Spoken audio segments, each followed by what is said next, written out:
I've decided that I think the issue with my Wi-Fi is I think my extender is a little janky. I think it needs to be reset. So if I start buffering or if I go out or something, I feel like, just bear with me. I tried to wait out my neighbors because my neighbors are playing loud ass music. They have not stopped. So you guys let me know if the music's too loud. Tell me if you guys can hear it. Let me be quiet. Can you guys hear it? If I put my phone on the floor, you'll definitely be able to hear it. But I'm not trying to get no copyright anything. And I don't know what they're listening to. It sounds like they're listening to some rock. Doom, doom, doom, doom, doom, doom, doom, doom, doom. You don't hear it? Okay, good. Y'all don't hear it? Okay, good. Happy Black History Month. Just let me know if you guys start to hear it.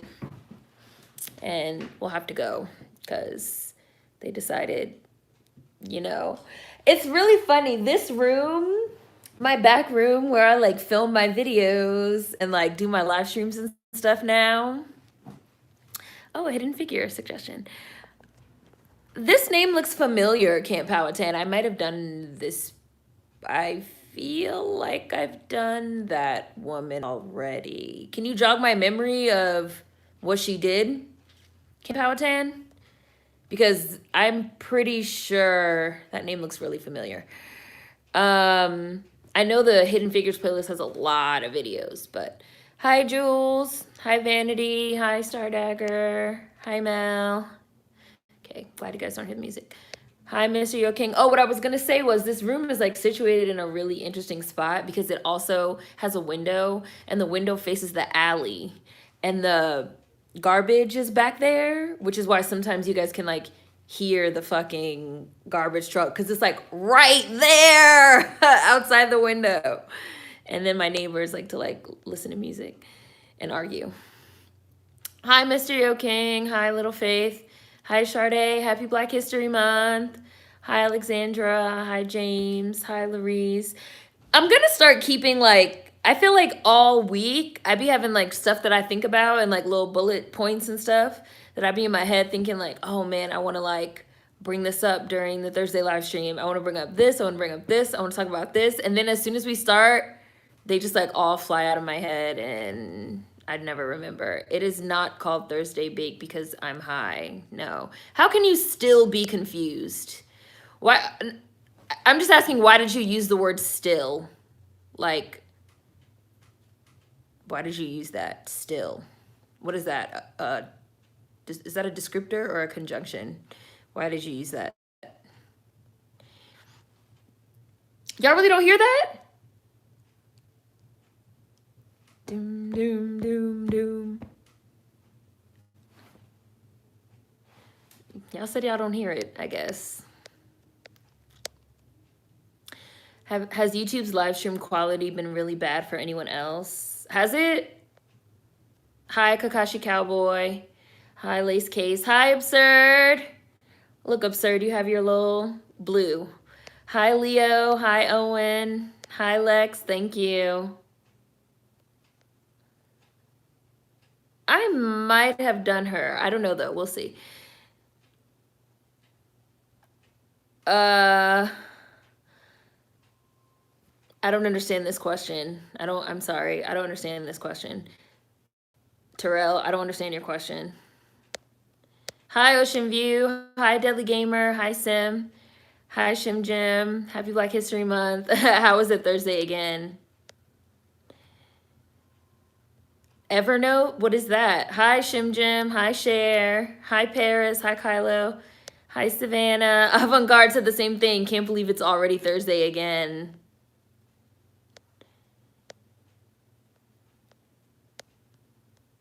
That's a 2016 question. Come on. Hi, Bailey. You're always confused. So is your question just what is the meaning of Thursday Bake or Bees Bake? Because Bees Bake is the Sunday live stream. So have you not heard of the Sunday live stream, Laura? It was just an interesting way to phrase your question. Like, I'm still confused. What's the meaning of Thursday bake? Still implies that we've had some type of conversation about it before, previously, when I'm gonna assume we haven't personally had a conversation about it before. But if your ultimate question is, what is the meaning of Thursday bake, which is a standalone question without the addition of the word still, it's named Thursday Bake after the Sunday live stream, Bees Bake, which is just a made-up word. Because the very first time I ever went live, I was eating cheesecake. So it rhymes. That's it. I am like, you know, like grammar is my life's greatest joy. So I am a stickler for grammar. And I do find it really interesting when people use like certain types of words, because words do have meanings, you know? So I find it really interesting when people like phrase certain types of words, phrase certain types of things, certain type of ways. Who's mad at Brianna? The week goes by so fast. I work 7 days a week, so I've not been keeping up with what day it is. Jeff Bezos is stepping down because they were stealing tips. They owe workers $60+ million. Now, I did hear that Jeff Bezos is stepping down as the CEO and somebody else is going to be the new CEO. Is that the reason? I didn't hear that that was the reason. Oh, and there's Bailey. Jules, I feel like this week had a lot going on. What do you feel like happened this week, Jules? Somebody give me the rundown of this week. Hi, Nova. I'm doing good. How are you? Paris said, Happy Black History Month. Hi, Marcy. Hi, Xavier. Happy Black History Month. Hi, Chris. Evernote is an app to take notes. Jot down your ideas so you don't forget them for Thursday Bake. Oh, let me screenshot that. Okay. Because I really be like, oh, I want to bring up this. I want to bring up this. And then I'd like forget. And then a lot of times, like one of y'all bring it up. And then I'd be like, oh yeah, I wanted to talk about that. And then we like circle back around to it. Jeff Bezos has a scandal. I don't know. Something ain't right about him stepping down. Hi, Naomi. Can we please talk about this girl who glued her hair down with Gorilla Glue instead of the Got2b gel? What? How are the daily vids coming alone? They're hard. What I've been doing, daily videos are, February is always hard, but I don't mean it like it's hard in like a bad way, you know? It's not that I dislike the work, because I don't. I enjoy the work. But Februaries are really hard because it's a lot of research and it's very daily videos are really time consuming. And especially Hidden Figures, because there's just a lot of research. So it's tough. But I feel like I've had a good momentum going of... I feel like I have a good momentum going right now.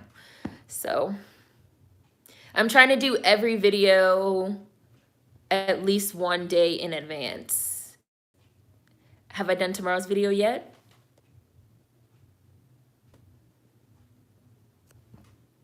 No, but I'm gonna do it. I'm gonna do it after this. I'm gonna do it after the live stream. I'm gonna do tomorrow's video after the live stream. I already have it, like, I already know who it is and stuff, but I just haven't filmed it. Cause like I have to do all the research and then I have to like write, cause like I do write the script for those. So I have to do all the research and then I have to like write the script, film, edit, upload. And then I have to put all the information in the description box. Hi, Mar. I have to put all the information in the description box because I always put, you know, in the description box, like what I'm saying. I always put it for people that, you know, want to read it or whatever. And then it's always like too much. So then I have to like edit that and cut it down. And then I have to like add the end screen. And it's time consuming. Hi, Smiley. It's time consuming. Like doing videos is really time consuming. And then like add in the fact that these are like heavily research based. And to have to do them every day it's a lot of work. But I enjoy doing it. I love doing it. I like doing it. So it is tough though. And yeah, I do it all by myself. You know, like I don't have no production crew or nothing like that.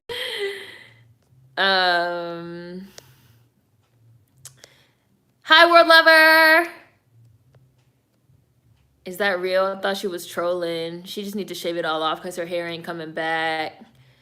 Jeff don't give a fuck about a scandal. What is Hive, Savannah? She posted a video of herself washing it off and it would not move. Please edit my papers. I thoroughly enjoyed your breaking down of my words. Hi, Laura. Hi, Mel. Hi, Global Sister. Hi, Owen. Week goes by hella fast. Oh, somebody just did super chat. Oh, thank you, Smiley. Happy Black History Month. Her hair looked good, but she needs to be smacked. Yes, grammar and language is so complex and interesting. They can't fire Jeff. He's on the board. What is the hive? I literally don't know what you're talking about, Jules. Every time I see you say hive, I think the beehive. So this, to me, this statement reads as, did y'all see that the beehive was apparently Republican funded? I don't think that's what you mean by that statement. Yeah, like, what is it? Jeff's about to be the executive chairman. What are my thoughts on Michael Jackson? Michael Jackson is the king of the world and the universe. Yes, I did use present tense because Michael Jackson will be the king forever until the end of time. So that's how I feel about, those are my thoughts. I feel the same. Word choice is very telling. Hi, Davey. The story that he was stepping down came out right after they broke the tip stealing. Amazon are you talking about delivery workers? They get tips? Who gets tipped with Amazon? Oh, now they're listening to Rihanna. Y'all don't hear that?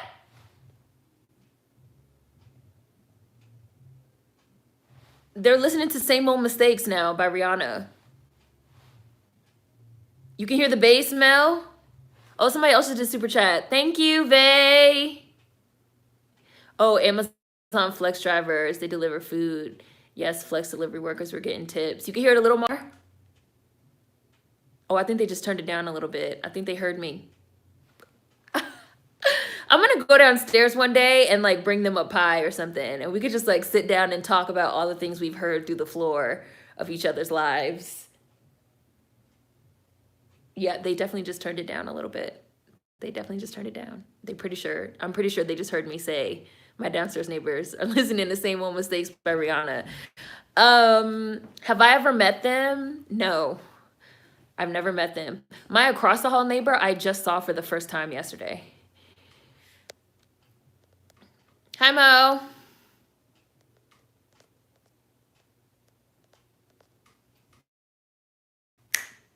Feel like a brand new person.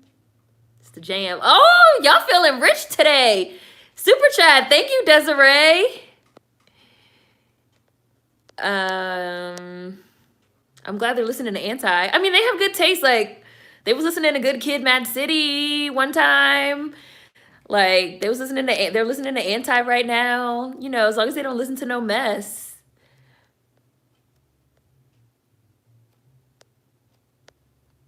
I'm about to be jamming this whole live stream because I could really hear it.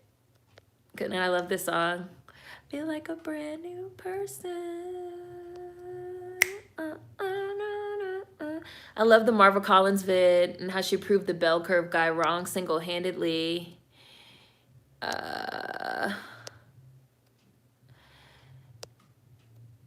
He letting somebody else take the fall. You talking about Jeff? Yeah, that girl was crazy. Girl glue, she wanted to start over. I really enjoyed the deconstruction of my phrasing. I don't want the winter to end. Really, you don't? Yay! I'm glad, Global Sister, that you're enjoying them. Did y'all see Meg's new video? It gave me Nicki vibes. Oh, yeah. So you guys know I hate that song. Like, I really hate that song, Cry Baby. I did watch the video on mute. I haven't decided if I'm going to do a video review because it seems kind of unfair to do a video review when I hate the song and I literally watched the video on mute. Because, you know, like, are you really getting the full experience when you watch it on mute? But I just can't stand that song and I just feel like that song just makes my ears bleed. I definitely agree, though, that the whole music video was serving Nicki Minaj. It was definitely serving. Okay, I'm gonna tell you guys my actual literal first thought. Crybaby, Hi the Boy in Blue. We're talking about Crybaby, the Crybaby video by Meg Thee Stallion. When I first saw the video, my first thought is gonna sound really mean, but my first thought literally was though, like the queen needs to come out with like a new look because the girls are running this look. I don't know what you want to call this look. You know, the Barbie look, or you know, whatever. I don't know whatever you guys want to call the look. Like Nicki needs to come out with a new look because the girls are just driving this look into the ground. Like you know, Nicki needs to come out with something else for the girls to follow. Even though, like, yeah, like the doll, yes, the doll look. I don't want to say Barbie. Yes, like the doll look. You know, just like how we had Dream Doll, Cash Doll, Asian Doll. You know, the whole doll aesthetic is like really being ran into the ground. Yes, beat it to death, Bailey. Yes, like the whole doll aesthetic. Even though I do like this video, and I do think that Meg looks amazing in the video. Her hair looks really good. Her makeup, I really like the blue feathers and the balls and the ponytails and stuff, and her makeup looked really good, and like I did enjoy the visuals, but it was definitely serving Nicki Minaj. It was like absolutely serving the whole doll aesthetic. It even served me a little NSYNC, a little bye bye bye, a little you know, like the whole part where like the baby like jumps down or whatever made me think of NSYNC. Like, you know, it was serving me a little About My Face, Nicki Minaj and Mariah. Even though it looked good, hi Valerie, it just wasn't. It wasn't fresh and new and interesting and innovative. You know, it was just kind of there. But that sounds worse than I mean it, because I think she looked really good and it was like really cute visuals. But I really do hate that song. Like, as soon as it comes on, but I will say that's something that I didn't like about the visuals though. And this is also something that I didn't like about Crybaby overall, which I said was I don't want to say that it's like a sexualizing of, it's like a fine line when you're going to do like the doll look, the Barbie look or whatever. It's a fine line of like sexualizing like kitty stuff. And like, I'm not into like the Lolita sexualization of like kitty stuff. So you have to be real careful with that. And there was like a couple times in the video that I did feel like, oh, we're getting a little bit into like, am I about to see a grown person with an adult sized diaper on and a crib with a bottle being sexualized? Because like that's not something I want to see. And I do think that the video was like flirting with that type of look and that type of concept, and I don't like it was right there on the little Lolita line. It was right there. Yes, that is a kink. It is a kink. I'm saying it's not for me, is my point, Owen. That's not my kink. I don't want to see it. It's not something that I'm interested in. And it's a fine line when you're going with that sort of doll baby aesthetic, I guess, you know? And I do think they were flirting with the Lolita stuff. Like it was definitely like I just said, my favorite look in the video was like Meg in the blue, but like those like big like blue plastic balls and like the pigtails, like it's definitely, like I said, it's like flirting with the Lolita type of, because a lot of those type of signifiers are signifiers that we associate with children. So, you know. But I'm behind, so let me go back up and then I'm gonna get to this and we can get to like the kink stuff. That's not my kink. Like, I don't think that they crossed the line. I'm not saying that I felt that they crossed the line, but I do think they were flirting with the line. And I do think the whole thing was serving me, you know, warmed up Nicki Minaj dollhouse type thing. So, but I don't know if I'm gonna review it, but I might review it. We'll see. Yeah, Meg's new video gave me Nicki vibes. Hi, Kimberly Frazier. Meg Crybaby video came. It was boring. Same old, same old. The Rob girls not giving me anything. They bore me. Yeah, Savannah. Same old is a good way of putting it. Like, yes, it looks great. Like, yes, we know that aesthetic looks amazing because, like, Nicki Minaj has been making it look amazing for 10 years. Like, yes, we know. Like, it looks awesome. Nicki obviously needs to come out with a new look so the girls can have a new look, because like clearly it's not going to happen until she does it. So oh, thank you, Sade. Megan is regressing musically, and I also agree with that. You guys know I reviewed Good News. I didn't like it. It wasn't for me. I think that every song sounds the same. They're interchangeable. I think that that's on purpose, though. I think that's a deliberate tactic for streaming, because if you can just like swap songs in and out of playlists, they get more plays, right?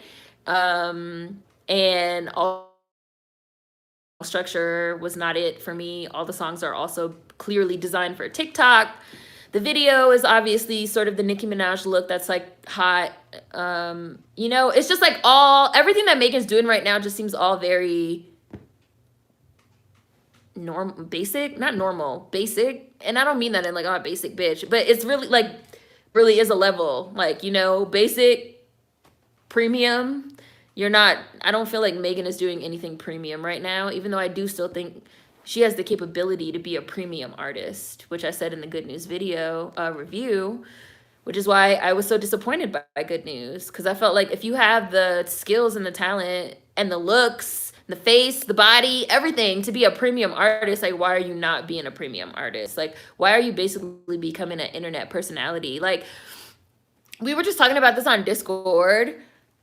But Crybaby, I'm glad that Crybaby actually dropped with a video, because I was like, what happened to the promo for Good News? Like, Megan did like a week, her dogs, this, that, her stuff, this and that. And it's just like, are you still a rapper, or are you now an Instagram personality? Like, are you just like a social media girl now? Like, what's the tea, you know? That girl had me rolling. Why would you think that Gorilla Glue and Gorilla Gel are the same thing? I also feel like I wanted to say this too, that like, yeah, Meg's like, she had a verse with Ariana Grande and Doja Cat, and I was like really surprised at like the limited amount of promo. She literally did like 2 posts on Instagram and then just like moved on, and that should have been a bigger feature. Like, I don't know where she's going. What's the deal? I like the visuals for Crybaby, but it wasn't iconic or anything, just playful. I've been good, Mom. Chilling. How have you been? Okay, Jules. The Jeff Bezos thing I have not heard of, but I see some of this other stuff. But I'm losing the chat. The AOC stuff this week's been mentally exhausting. You guys know I hate AOC. I despise her. I've literally said during live streams and on videos before that that's one girl that if I ran into her in real life, I'd spit in her fucking face. I can't stand her. I think she's an anti-Black racist. She's not in favor of reparations for Black Americans. She's like, you know, one of those, you know, if Black Americans get anything, we have to give stuff to Latinos and Puerto Ricans, because like Puerto Ricans were like also discriminated against during Jim Crow. So like, what is reparations for if it only goes to Black Americans? Like, fuck you and fuck your squad, Taylor Swift, Waka Flocka. Fuck you and fuck your fucking squad. And she's a fucking politician. Like, bitch, you're a politician. Like, fuck you. You're not for the people. I don't give a fuck. Like, you're a fucking politician, so fuck off.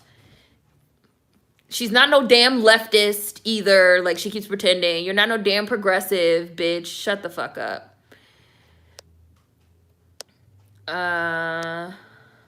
People don't realize how much work YouTube really is. They don't. Absurd. Facts to MJ.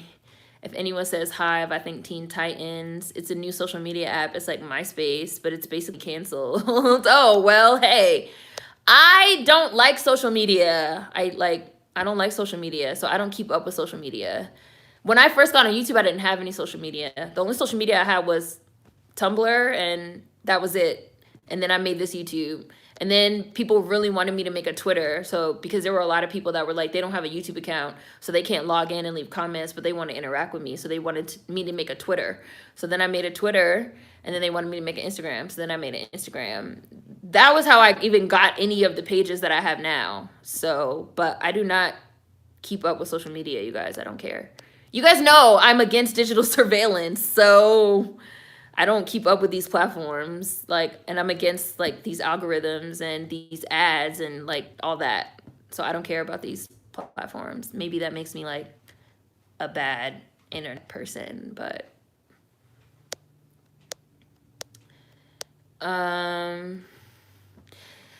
Hi, keep making. Do you think it's a good idea to have someone be that famous today? Like, is it good for people to be in the cult of personality of a celebrity anymore? You mean like Michael Jackson? I don't think there will be another Michael Jackson. There was only one. But maybe you could like clarify that for me a little bit. Same Old Mistakes is so good. Oh, Bailey, you could hear it. Hi, Deb the Wise. I don't know if Hive was really funded by Republicans. Somebody just said it on Twitter. Have I ever met who? Oh, the neighbors, right. No, haven't. There's Mo. The floor is thin. Do I bake? No, I dabbled. I dabble. I do like banana bread and stuff, but not really, no. Rihanna's spin on Same Old Mistakes is incredible. The downstairs neighbors have taste. Did you ever find out who was slamming their door? It was the across the hall neighbor who I literally just met yesterday, Bailey. Remember, I told you guys, I was like, I've never seen them. I just only hear them slamming their door. I finally ran into them yesterday, but they don't slam the doors anymore. So I guess maybe they got a handle on the door slamming. I don't know. I did email the landlord about it, so maybe the landlord said something. And there's a boy in blue. Oh, Deb put the Cash App. Surin Sensei is the Cash App. You do a super chat. I think there should be like a money symbol. My walls are thin over here. I hear people's kids practically run up the walls. That's how my mom used to be. Neighbors have some good taste. Maybe they heard you talk about Rihanna anti last time. Hi, Vermilion Dynamo. Motorcycle just went by. Have I been watching WandaVision? No, I'm not watching WandaVision. I don't want to. And I don't know the characters, and I don't know what's going on in the show. I was talking to somebody, they asked me, am I watching WandaVision? And I was like, no, I don't even know like what it's about. And they were like, well, it's about Wanda and Vision. And I was like, I don't know who are they? Like, I don't know who are, like, what? I don't know.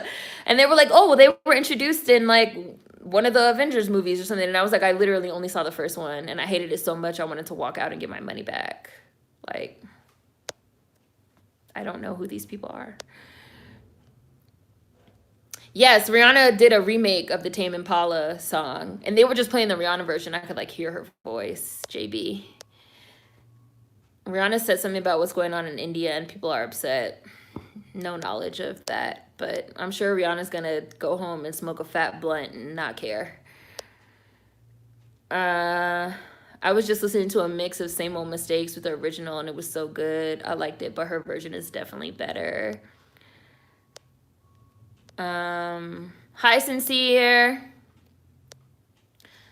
TikTok choreography. Yes, Megan is also definitely utilizing TikTok choreography, like shit that could become like dance challenges. Absolutely wishful thinking. Like it's all these moving pieces that you can like clearly tell are meant to just like push the songs on TikTok, push the songs on streaming. It's not actually music or an album or like art. Like I said in my video, for us to like sit down and listen to and get any insight into like Megan Thee Stallion as a person, as an artist, who she is, nothing. It's like clearly designed with like something else in mind.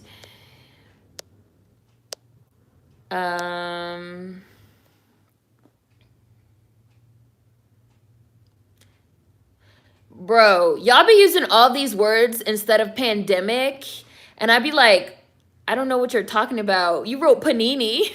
I was like, the panini happened. Some of y'all say panorama. I'd be like, what are they talking about? And then I'd be like, oh, they're talking about the pandemic.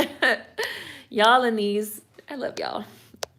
Barbie. Bailey, it's Barbie, bitch. Crybaby is very much Pink Friday reloaded, full Nicki vibes. She looks very Nicki-like in Barbie house. Exactiana. Full Nicki. Nicki is the blueprint. The doll look. I thought that, right. So Cher said, I thought the sexualization of children's toys was weird. Right. That's what I meant, Cher. Like, they definitely were flirting with like the line of the Lolita stuff. And like, I also kind of felt the same way about the Don't Stop video, even though I really liked that video a lot. I thought the visuals were really good, and I loved the Alice in Wonderland theme. And I love when she was like the Queen of Hearts and like all that stuff. But I did not like the part when she was like dancing with the Cheshire Cat and the Cheshire Cat was like smacking her ass. Like, that was too much for me. Like, if I want to watch fucking Cheshire Cat and fucking Harley Quinn and Catwoman porn and shit like that, like, I'll go watch it. I don't need to watch the Cheshire Cat fucking slapping your ass in a music video. That's not something I want to see. And it felt a little bit, and like, you know, it felt a little like Lolita, like kid sexualization a little bit. A little bit. Just a little bit.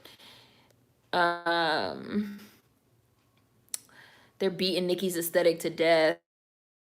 Totally agree about Meg's video. It was a Nicki Minaj ripoff. I'm also confused because Meg literally dropped on Pink Fridays and like, come on, mama, you got to do better than this. The doll aesthetic is played the fuck out. The Harajuku doll aesthetic. That's what happens when the girls get Nicki stylists, fashion stylists, and video directors. Yeah, basically.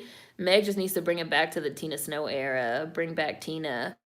Yeah, like Meg had a totally unique, like her whole look, like her look was unique. And I don't like, I hate when people say like, well, like what's the problem? Like all the girls, blah, blah, blah. Like, no, when Megan first came out, she had a very unique look. It was like real down south, you know, like everything was like different and unique and fresh and interesting, which is what we liked about her. Hi, Valerie. Please give us Tina Snow. Low-key missed the 2008, 2014 era of rap when the rap girls were forced to come up with new ideas. OMG, the NSYNC reference. That's so true.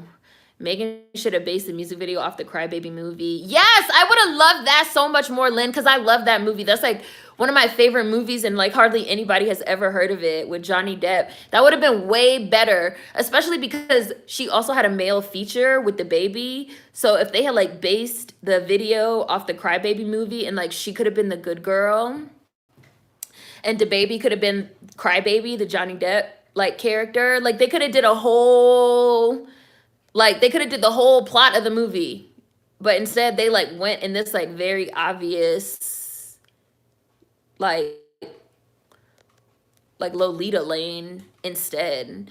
And the whole thing aesthetically, hair and the makeup and the clothes and everything also looked like Nicki Minaj. It was boring. Literally all of Meg's fans want the Tina Snow. Problem is, Crybaby definitely reminded me of Nicki's I Am Your Leader. I am your leader. Yes, I am your leader. You're not a believer. Suck a big dick. I love that song. Mo, lovely gowns, beautiful gowns, beautiful gowns. It's way too much sex for me. Yeah, I also feel like the lyrics are like, if you don't, again, like there's nothing wrong with it, but if you don't want to hear it, there's nothing you could do. Like I said, I just watched the video on mute. Honestly, that's my critique of Meg's visuals. They aren't fresh to me, and I think her team could do better. When I first watched the Body video, that also served me Nicki Minaj. I said the Body video reminded me of Good Form, and then it turned out that it was like the same video director. Like they literally have binders full of Nicki Minaj content, and they be like, yes, let's hire the same hairstylist. Literally, let's hire the same nail tech. Let's hire the same makeup artist. Let's hire the same stylist. Doja Cat right now has fucking Brett, who was Nicki Minaj's stylist for a long time. Brett Nelson. Like, Cardi has fucking Tokyo, who worked with Nicki for a long time. Like, literally, everybody, like, steals Nicki's stuff, and then their stuff looks just like hers. But when Nicki does her own stuff, people act like they don't like it. Like when fucking Good Form video came out, people had so much to say about it. And Body looks exactly the same. Everything looks exactly the same. It's mad weird. I'm not into Lolita either. No thanks. It's a kink, not mine, but it is. It was definitely giving Lolita into ITs. Music video was giving Melanie Martinez vibes. Definitely a a fine line. Hi, Bree. Sexy Toy Story. I don't think music videos should appropriate kink cultures. It happens so much too. I agree with you. The Crybaby with Johnny Depp would have been better. Meg needs to do something different. I'm getting bored. Melanie Martinez dragged that aesthetic into the ground too. I gave up on her. Meg needs to give us the damn anime already too. Like, what the fuck? Like, yeah. I'm kink shaming that shit and I have no cares. Hi, Queen. Melanie Martinez loves that vibe. Hi, Kamisha.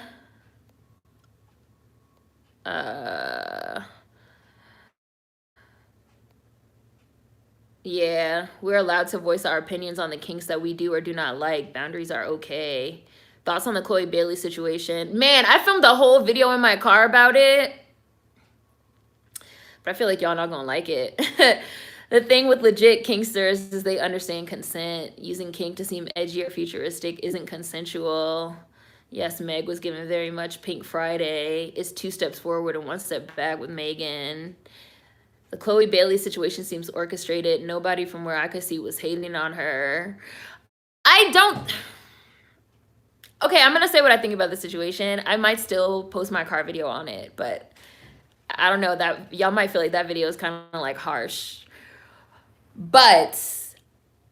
So I saw that video of fucking Chloe staging her room in her underwear, and I unfollowed her because like that wasn't something I wanted to see. That wasn't something that I personally felt comfortable with. I didn't want to see it. So I would not leave a comment on Chloe's page about it because it's her page and it's her body and she can do whatever she wants with her page and her body. However, I didn't want to see that. I felt uncomfortable with it, so I went ahead and I hit that little unfollow button.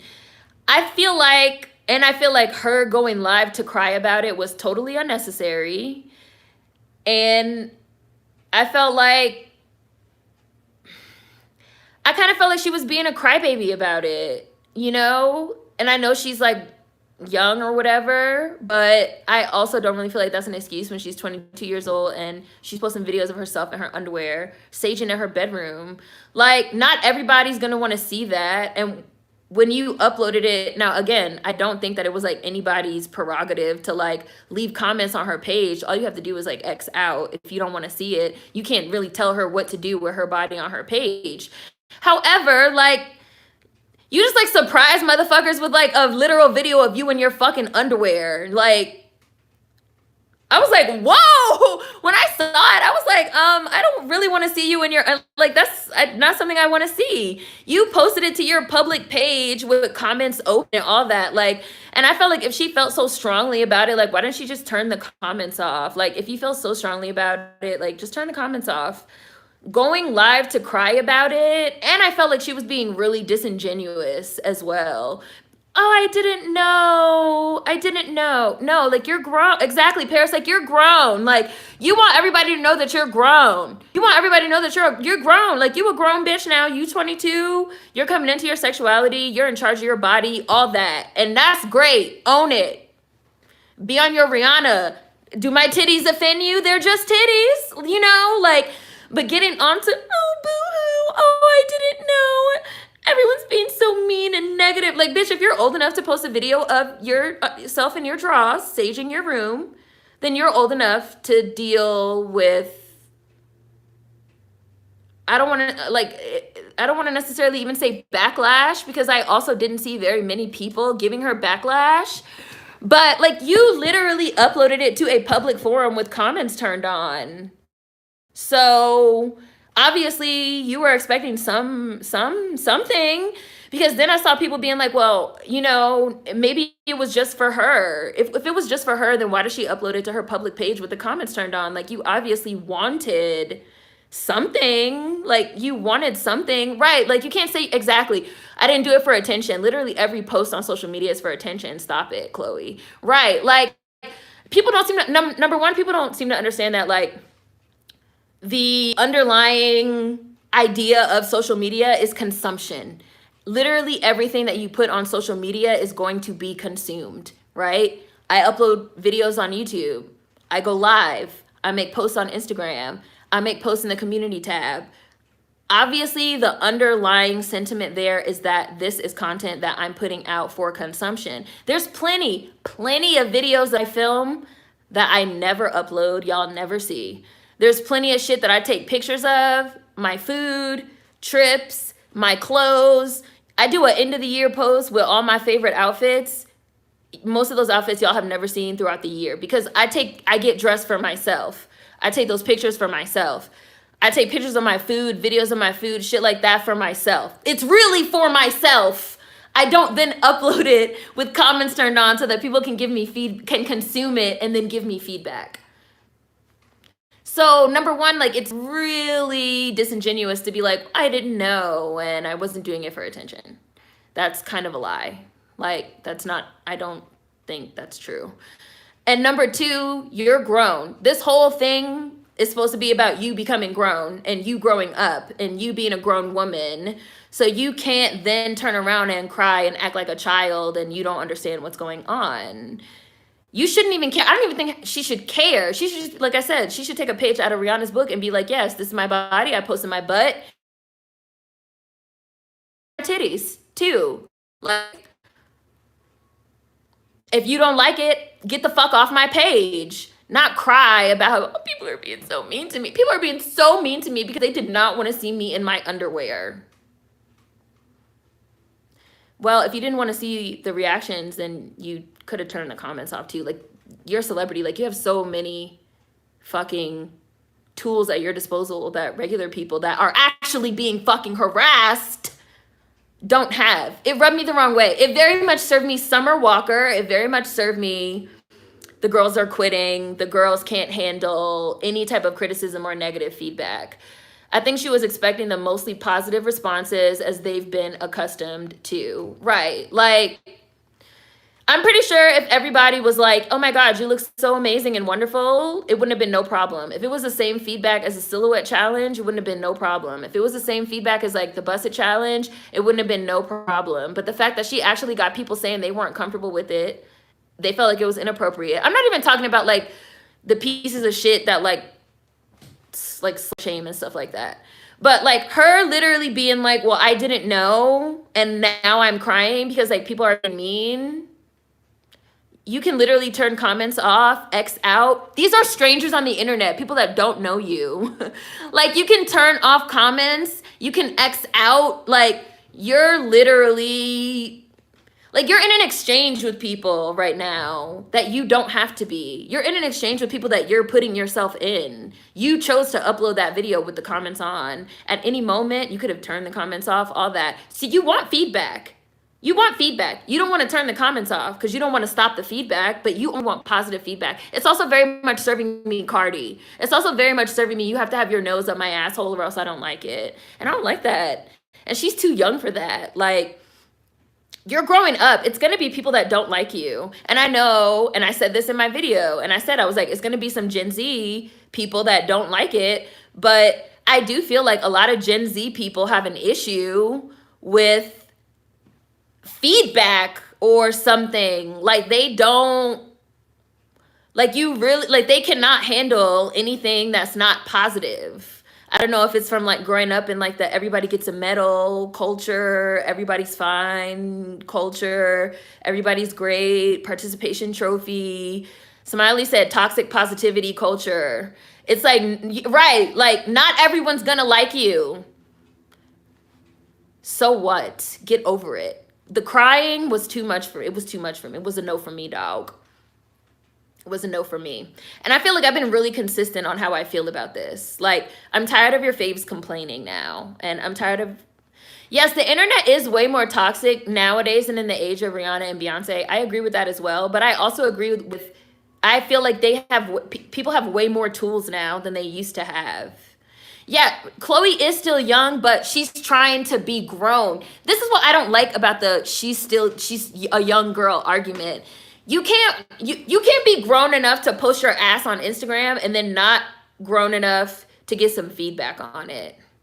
You feel me? Like, if you're grown enough to post your ass saging on your room, in your room, you're grown enough to get this feedback. People want to be grown enough to do what they want, but they're not grown enough to accept anything except, you're fine, you're wonderful, you're an amazing indigo flower child, and you can never do anything wrong. Like, if you're grown enough to post your ass, you're grown enough to get this feedback. Sorry. Like, yeah, like, she shouldn't have addressed it. She should have just ignored it. She should have just ignored it. Like, I didn't have an issue with what she did, but I do have an issue with going on live to cry about it and whine and say you didn't know what was happening and everybody's being mean to you. I want to say shut the fuck up, but I know y'all not gonna like that because it's Chloe. And I don't mean it in a bad way because I like Chloe. But, like, if I knew her in real life, I'd tell her shut up. I notice that people want to do things but not accept the consequences. You know, like, I get on YouTube and I say shit that people don't like. Grown is over. She's grown. She's over 21. Like, she's grown. She's over. Grown is only subjective to y'all because y'all don't want to fucking accept the fact. Y'all don't want to accept the consequences of your actions. Like, grown is not that subjective. Like, Chloe is 22 years old. Yes, like, she's old enough to drink, vote, and go to war. She's an adult. And she wants us to know that she's an adult. She wants us to know that she's grown.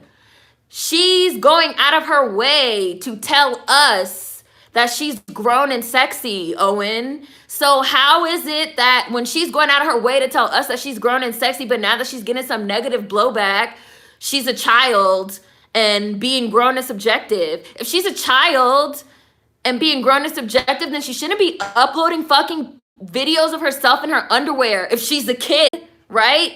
If she's a kid, but she's not. And y'all keep talking about how she's grown and it's her body and it's her sexuality and she could do what she wants, which is absolutely correct. Then that means that she's fucking grown. Like, come on. She's grown. Y'all gotta stop giving these crybabies passes. I hate a crybaby. I really do. I really do. Like, crybabies bother me. And it's really a problem with these new girls. Like, they want to be all grown. They want to be all grown. They want to be all grown on our money. I bought Ungodly Hour, you know? But then they want to be kids. You can't be a kid and be uploading fucking videos of your ass. You're not a kid. You're an adult. You're over 22. Like, she's not even, like, a teenager or anything. Like, nah, she's not a kid. Like, what do y'all think? Like, I don't understand. Like, I just don't understand. I just don't get it. I just don't get it. Like, people really don't want to be accountable. People really don't want people to be accountable for their actions. And accountability doesn't mean hating. Like, but you are going to be accountable for what you did. Hi, Bambusa.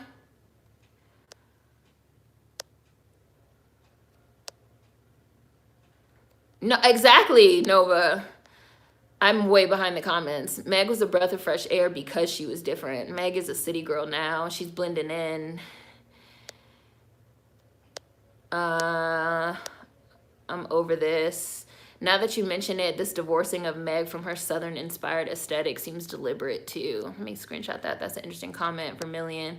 Remember when Meg was doing the whole blaxploitation thing? Yeah, Fever. I watched her Captain Hook video to give Rich Girl with Gwen Stefani and Eve. I missed the blaxploitation vibe. Meg's videos now be high budget, but don't have any plots, just cute visuals. I think her name was Hatchet Face. Oh, you know, you just reminded me, Nova. Ricky Lake was in that shit too. They want them Nikki sales. It's not an accident they're hiring the same people as Nikki. They want the Nikki cheat code. You can't just throw on a pink wig and be Nikki. And any old fat nigga can't be Biggie. I love that Crybaby movie too. Haven't seen it in years. I'm scared to watch it now, as I can't enjoy anything that doesn't have black people in it. They do have some black friends, but there are some Confederate flags, so fair warning. For me, it seems like the baby has 2,000 verses and Meg has half a verse on her own song. The song with 2 Chainz and Big Sean, Go Crazy, which I do like that song, but Meg has the least amount of verses. The song is mostly Big Sean and 2 Chainz. I'm kind of glad Nicki let Brett go because all he put her in was latex. They're doing that to gain Nicki's fan base. Good form was everything we needed. Hi, Teddy. The industry is trying to make money off Nicki without Nicki. Meg and Doja had their own unique style and both have been ditched for Nicki. You can't wear a Nicki wig and just be Nicki. You know, Brie. Either that or they start copying Azealia Banks 2012 aesthetics. Oh, and there's Ori. Meg and Doja both have potential to do their own thing. Doja's live performances have been great. I feel that Meg didn't realize. Oh, never mind. Absurd. I see what you put. I thought that was going to say something else. I love good form. I want that giant cookie she had in the milk bath scenes. Bailey said, I still want the Fever movie. I think the Fever movie is a property of 1501, and so it can't be released, which is disappointing. Hi, Monica. Please put out the Chloe Bailey video. I'm begging you. I personally didn't like how Chloe started crying about it, even though her fans didn't want something like that from her. And you guys also know, I feel like people are overly focused on like bullshit as well and like negativity. Cause like I said, I saw that video and I looked at the comments. Chloe had 1 million comments of people loving it, you know? So why are you crying over the people that didn't like it? Which I've said numerous times, like people want literally, they need everyone to love them. Everyone's not gonna like you. Everyone's not gonna like you. I just heard someone say Meg was getting boring. Yeah, I agree. It's time to switch it up. I'm gonna need some concepts and diverse topics or I'm gonna pass from now on. I think Chloe is doing things for attention now, but same, I wouldn't post a comment about it. It's her page. The Busted video was fine to me, but then she started doing too much. I don't care, fight me. Chloe's always crying. Typical Cancer. I thought Meg was Nicki on her new video pics. I agree, the crying was unnecessary. Hi, New Eros. Yeah, Chloe definitely knew what she was doing. Chloe is grown. She needs to own being an adult and stop crying. It's nobody's business to tell her what to do. That's exactly how I feel. Who the fuck cares if people don't like it? Why are you crying about it? Grow up. Grow up. You're supposed to be grown, right? Or if you're still a kid, stop posting fucking naked pictures. Like, it doesn't seem that hard. Like, you can't post that type of stuff and then not be accountable for it. And accountability doesn't mean, like, apologize or anything like that, because, like, you don't have to apologize, but just be like, I don't fucking care. Like, I did what I did, and so what? Like I said, Rihanna literally had her titties out, and the girl was like, oh my gosh, like, you have your titties out. In real life, in person, not a stranger on the internet, on a red carpet. And Rihanna looked that fucking white woman dead in her face and said, do my titties offend you? They're just titties.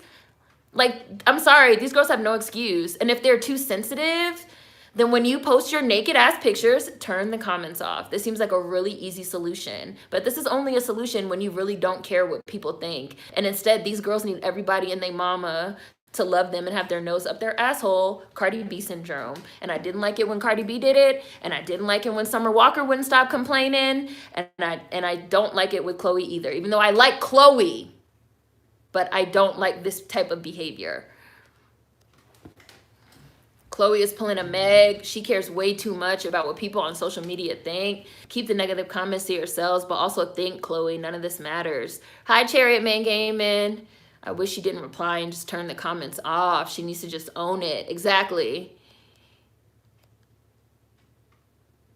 Chloe is too sensitive.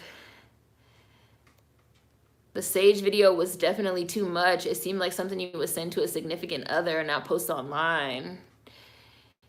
I didn't do it for attention. Literally every post that's open on social media is for attention. Stop it. It caught me off guard, most definitely. She could have added it to her stories, not the main page. Didn't she also say in her Crybaby live stream that she has a Finsta that she posted it on first before posting it on the main page? Which means, like, you definitely posted it on your main page so that you could, like, get that hype and get them likes and get that dopamine. And instead you got people saying that they thought it was too much and you couldn't handle it. So then you started crying and resorted to childish behavior when the whole purpose of all this is to show that you're grown now. Pick a side. Pick a side, pick a side. Anything made public is up for public consumption and response and reaction and replies. People don't even be using Sage right and wondering why they still miserable. Chloe always cries. It's BS. It's right, Davey. It's literally social media. Like, I don't understand people being like, I didn't post it on social media for people to like look at it. Then why'd you post it, sis? Like, what are you talking about? It's literally social media. It's for socializing. I'm a Chloe and Halle stan, and I don't follow Chloe because the content she posts isn't what I like. Yeah, like I followed when they made the 2 separate pages, because I already followed their joint page. When they made the 2 separate pages, I followed both of their little separate pages, but then I definitely unfollowed but you know, like it's her page. She can post whatever she wants, but it wasn't for me. Like that's not what I want to see. So, because like, I don't want to see that. That's just not something I'm interested in. Some folks really don't know how to disable comments. Whatever you don't want folks to talk about, pics, video statements, you could keep it in your camera roll. Yeah, like people really treating social media like a diary, and then they're pulling the shocked Pikachu face when millions of people respond to, like, you have millions of followers. Social media is not your diary. My camera roll is full. My IG page is empty. Chloe is grown. It's a fair point. She reminded me of Cardi. She doesn't want negative attention, just positive. I think she was so excited to see people react in a positive way. And when it wasn't what she expected, she got a... Chloe's character on Grownish went through the same situation she's going through right now. What a coincidence. That's what I do. I take pictures and videos for myself. I don't even post on social media like that either. She was expecting the mostly positive responses that she's been accustomed to. I did think it was a bit much, but I just skip it and move on. Right. Like, I don't think that people have the right to like sit on her page and talk shit. But you have to also realize that when you post on social media, you're opening yourself up to that type of interaction, because it is literally social media. And if you really didn't want any type of attention for it, it could have just stayed in your camera roll. But it really doesn't matter, because you also shouldn't give a fuck what people think, especially if you're going to be a celebrity in the public eye. Who cares what a bunch of strangers on the internet think? How do you let that fucking get you to tears? And if you are that sensitive and you know that about yourself, why don't you just permanently turn comments off? Lena Bloom, beautiful girl, model, has comments turned, she has like comments turned off by default. You can't comment on any of her pictures unless she like allows it. So it's like certain, especially stuff that's like just like work related, but anything she posts personal, her brother, her father, you cannot leave comments. Can't leave comments. They even have like other types of settings. Like you can make it so that only people that you follow or people that you know in real life or your close friends, like there's so many tools at your disposal. I'm not buying her sob story. I'm not. She needs to cry in the mansion like Beyonce, not let anyone see her flinch. Right, watch out, world. I'm grown now. Like, why do you care? This is why I only follow, like, Summer Walker will say, you know, I'm gonna feed my newborn baby fucking celery and fruits and vegetables, and then when people say babies' digestive systems can only handle milk up to a certain age, she fucking flips out and says that people are fucking, you know, internet bullying her, and people are so, like, listen, if you guys can't handle the feedback, maybe this is not the place for you. And now, what does Summer Walker have? A fucking Finsta account where she posts whatever she wants, and she keeps that shit off her main page. This is why I only followed Halle when they got separate pages. I'm not anti-sex, but I do feel some type of way when I see barely legal adults being sexual. It's just not for me. Summer Walker is the queen of this.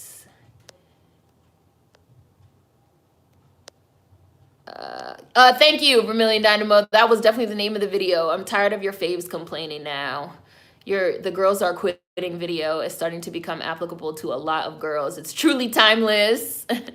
Second is a secondhand embarrassment for me. It's giving SZA, Summer Walker. SZA got all that work done. And now anytime anybody says anything about her face, she's hypersensitive about it. Girl, you better turn them comments off and rub that money all over your face. Like, I just don't understand. I don't understand these problems. I'm sorry. It's the middle of a pandemic and these are your problems, sis. Like, you got some good, let's trade problems, sweetie. I have to listen to my neighbors every day. How about we trade problems?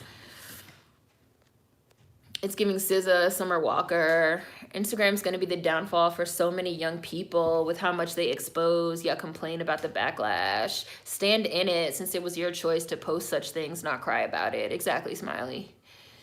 I didn't even see negative comments about Chloe. Honestly, she had to be searching her name for bad reviews. People are hyper focused on the negative, Sincere. Like, they really are. Like, it's people really have reached this place where they just like love and thrive and stand off negativity.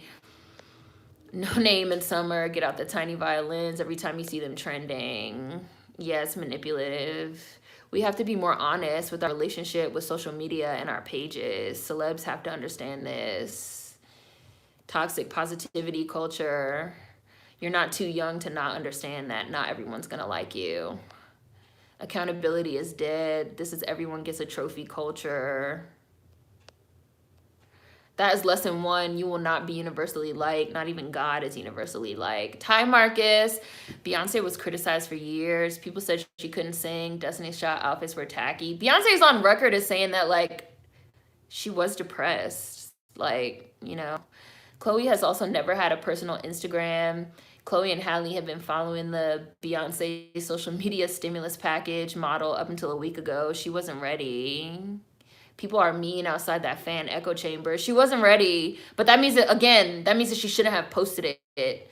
Or if she did post it and she felt like the backlash was becoming something that she couldn't handle, she could have turned the comments off. She has tools at her disposal.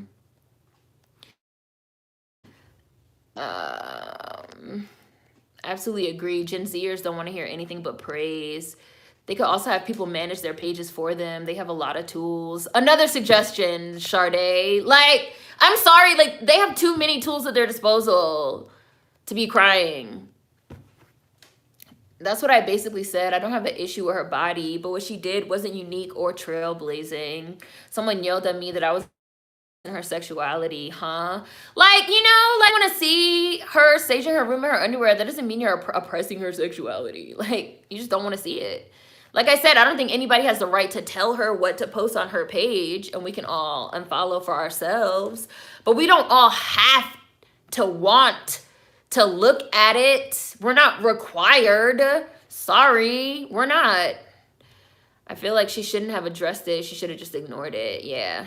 If she's going to be grown, then be grown and take these grown consequences. Right. Being grown and being emotionally mature also means, like, taking accountability and standing in your own choices. Like I said, as Rihanna Navy, like, as a Rihanna stan, like I said, Rihanna had, like, bare titties out. Rihanna was doing nude, ass out, vagina out, titties out, everything. She was doing nude. Magazine spreads trying to post literally nude. I think the name of the magazine was Louis or something like that, L-U-I. She was taking actual nude photos and trying to post them on Instagram, and got into, like, a very public dispute with Instagram when they, like, wouldn't let her fucking post them. And then she, like, boycotted the platform for fucking years. Like, and didn't give a fuck. Like, if you're gonna go down this path of being, like, a bad girl, there's gonna be people that don't like it, and everybody doesn't have to like it. I'm also not with this culture of, like, everybody could do what they want, but everybody can't do what they want, because if people don't like it, y'all have a problem too. Like, again, nobody had the right to sit on her page and talk trash, even though I don't think that was really even happening as much as y'all are acting like it was. Not any of y'all in particular, just in general. But at the end of the day, like, if you're gonna be grown, you better, like, stand in that grownness. Like, you're grown, right? Like, you're grown. You want us to know you're grown, so be grown. Be grown. As a Gen Zer, toxic positivity is very true. Part of being grown is standing in your choices, taking criticism and listening to advice. She didn't do any of that. Being grown does not excuse people from criticism. I notice that people want to do things but not accept the consequences. Lizzo be the same way too. And you guys remember I said the same thing about Lizzo. And I mentioned that in my video that I filmed in my car because people were like, well, you know, it's Lizzo's body. It's like, yeah, she can do whatever she wants with her body, but she's out in public at a fucking basketball game where people don't have the expectation of seeing a literal bare naked ass. She basically mooned people. Like, you didn't get my consent for this. Like, what the hell? Like, and we talk so much about consent. Like, you didn't get my consent. Like, I felt, like I said, I didn't really feel comfortable with what Chloe posted. Obviously, again, I can't say what she posts on her page, and the reason why I unfollowed her was because I felt, in terms of consent, I felt uncomfortable. Like, I didn't give my consent to view this. So where's the conversation about what I gave my consent for, right? Gen Z love talking about consent. Let's talk about that. And this grownness you're pursuing has to be strategic. Not everyone who's openly sexual does the sort of things that Chloe does either. She could be smarter about it. She's old enough to drink, vote, and go to war. She's an adult. People also still see these people as little girls and can't let them grow up, even though they want to grow up. But like I said, she contributed to that by like infantilizing herself and like retreating to these like tears and this like, I didn't know. You did know. You're grown. You did know.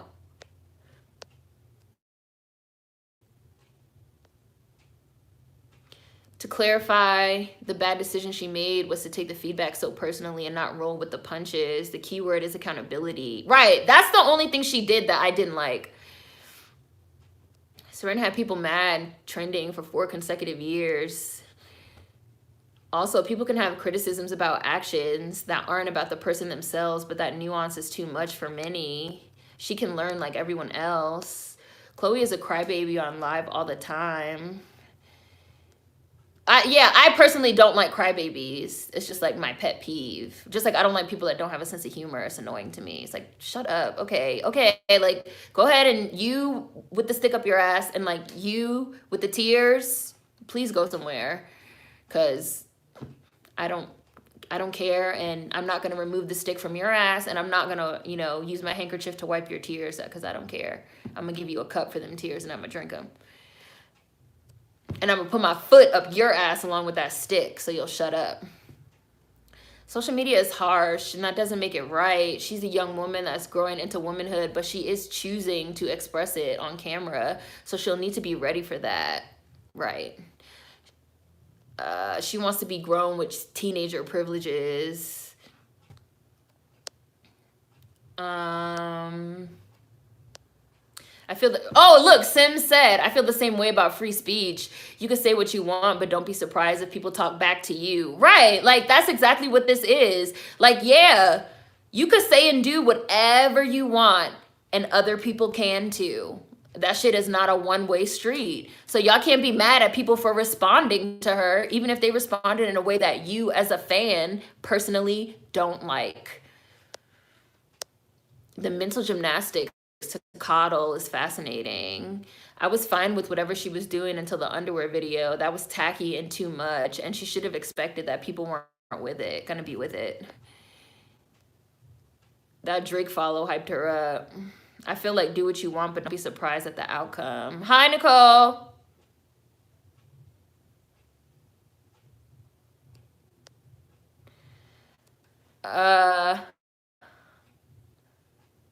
Well, I mean, that's your prerogative, but Owen said, I don't like using grown. I just say immature, like you're an immature adult. That's your prerogative. Like, I understand, like, the connotation with, like, you know, like she's being too grown, she's being too fast. But being grown, as in a grown up, as in an adult, is also a word that has its own meaning. So I'm not going to, like, take back, not that you asked me to, but I'm just saying, like, she is fucking grown, like, regardless of how you feel about, like, that word in particular. Like, she is grown. And she's been growing out of her way to, like, let us know since the dropping of Ungodly Hour that she's fucking grown. Like, she's grown. She doesn't want us to view her as a child anymore. So you can't then cry and act like a child and essentially throw a childish tantrum because people reacted to you in a way that you didn't feel was positive enough. Grow up. Grow up. Or if you're too emotionally immature, stop posting videos and pictures of yourself in your underwear. Or if you're going to continue to do that because you're like on your path of coming into your sexuality, ignore what people say about it or just turn your comments off so people can't say anything about it, you know? Like, there's too many options here for us to just like pretend that this is like, oh, a bunch of people are just being mean to Chloe. No, that's not true. That's not what's happening. You want to bullying. These kids never got to toughen up. Stop coddling adults. 22 is a whole grad student. Y'all know I don't like the coddle. I don't like for it. I don't fucking rich celebrities. Sorry. And definitely not rich celebrities that are over the age of fucking 18 and or 21. That's just me personally. Like, I'm sorry. I'm sorry. You can't be a kid and buy a drink. Like, girl, bye. Like, y'all really don't want to give people accountability. Like, at what age do you feel like people are old enough to start having accountability? If maturity is such an abstract concept, you're obviously just immature. Social media broke her little heart. She a crybaby. I see what you did there, Sade. No, they're not younger than that. I want to say she's 22 and Chloe is 20. They're not younger than that. Hi, Nikki. At 22, I was done with school, out in the world. I agree. The hype pumped her up and she pushed the envelope more and got a rude awakening. Part of adult sexuality is not being shielded from the societal difficulties that come with it. I can't stand a crybaby too. They don't have to run things like that by their team. I don't think their personal accounts are being like handled by their team. I think only the Chloe and Halle, only the Chloe times Halle account is being like handled by like a team. There are legitimate reasons to be upset, and not being liked by the world at large is not one of them. These 22-year-olds are wilding out trying to say that they're just kids. Hype House, Mia Ponsetto, all 22 and tried this tactic. Hi, Ollie Oxenfree. I've been thinking this for like a year now. I think that a lot of Gen Z kids would get eaten alive in the 2000s and getting called out. You were held way more accountable then. Accountability is maturity. I can't lie. When she was saying that she didn't think she was going to get this attention, it kind of sounded disingenuous. Like, girl, you knew what you were doing. Please stop. People are taking the criticisms of Chloe as one thing when it's one of those multiple things can be true at one time. Right. Like, I'm sure there are some people that are pieces of shit that are like slut shaming her. Sure. But I'm also sure that there are some people that had valid criticisms about not being comfortable with that kind of content. Again, I don't really think it's anybody's job to leave a fucking comment on her page saying anything to her about it. But even for the people that did, I think she should have been like, well, fuck off, because it's my page and I don't care what you think. But that also requires a certain level of emotional maturity. But again, it's like a circle, because if you're not fucking emotionally mature enough to deal with the consequences of posting videos of yourself in your underwear, then maybe you shouldn't do it. These celebs know that they're going to face judgment and scrutiny. You need to have a tougher skin. Sorry, not sorry. Hi, Alex.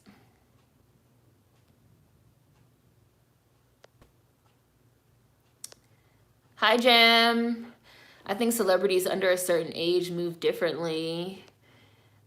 This makes Chloe kind of look like she felt suppressed under the joint Instagram account, but I don't know why she responded to what she did. She should have left it alone, or like you said, turn the comments off. I keep thinking about the girls are quitting vid. A lot of them just can't handle the industry. People are always going to say things about you. I agree. I had to learn that the hard way. Reminds me of that Recess episode. I think about that episode a lot, Davey. The fucking kid that was like, he didn't like TJ. Like, he hates TJ. And TJ was like, why don't you like me? And TJ spent the whole Recess, the whole episode, doing shit for this kid and talking to the kid and like trying to get the kid to like him and like being real nice to him. And then at the end, the kid was like, I guess you're not so bad. And then TJ was like, so you like me now? And the kid was like, no. Like, some people are just not gonna fuck with you. And especially when you have fucking millions of people, literal millions of people, like looking at you, like it was a whole celebration when you hit 1 million fucking followers. You have to know that every single last one of those million people is not gonna, you're not gonna please all those people. Like, it's literally impossible. So if that's gonna be something, if that fact, because that's a fact, is gonna be something that reduces you to tears, then maybe you need some like alternative methods of like, I don't know, sharing yourself with your fans or something, or exploring your sexuality. Maybe this is something you should be doing in private instead of on social media. I don't know, bitch. I'm not a fucking therapist. Like, I'm just throwing shit out there, but like, I think it was handled all wrong. Yeah, a lot of creators are always focused on the negative, even when there's barely any negative, and they never focus on the overwhelming positivity. Hi, CMW Arts. Hi, Adrian Artsy. Chloe's a sweetheart, but the crying plays both sides. Judgment is a part of your industry. I think we both got annoyed at the tears because we're fire signs. We do what we want. Rihanna went through a whole phase of wearing no bra and just rolled her eyes at the critics. I think Gen Z's mind literally works differently. How do you think it works, Absurd? They were calling Rihanna the N-word with the hard R on magazines. Right, like, listen, like, for some of the earlier girls that came before these girls that's, like, taking shit so hard now, like, it's other girls that dealt with some really, like, not to, like, downplay people's experiences, but, like, if this is something that could reduce you to tears, again, like, are you really built for this industry? Because, like, people say and do all kind of stuff in this industry. I like Chloe, but yeah, wanting that validation is the hard thing to shake. This is the era of being grown when it's convenient. Like, and it's just a double standard. And I understand that people that feel like the double standard is annoying, because like when Chloe's doing busted challenges and, you know, silhouette challenges naked and, you know, uploading videos of herself in her underwear, she's grown, she could do what she wants, she's grown. But then when she decides that her feelings are hurt and she goes on Instagram Live crying, she's just a kid, she's just a baby. Like, you know, like, age is subjective. Like, she's just a child. Like, we all need to be nicer to her because she's just a little girl. And then the next time she fucking, you know, she's popping that pussy on Instagram, she's grown! She's grown! She can do what she wants. She's grown! Like, you can't have it both ways. Can't have it both ways. Can't have it both ways. You can't have it both ways. I'm so far behind. I'm so far behind these comments.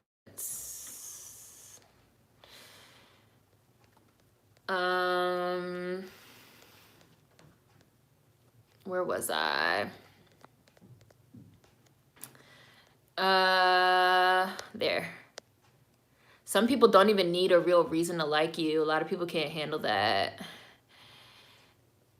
Chloe should probably talk to someone about the image she wants to put out, and also preemptively get in therapy so she can be prepared next time, because everyone won't be nice. Totally agree, Sade. Completely.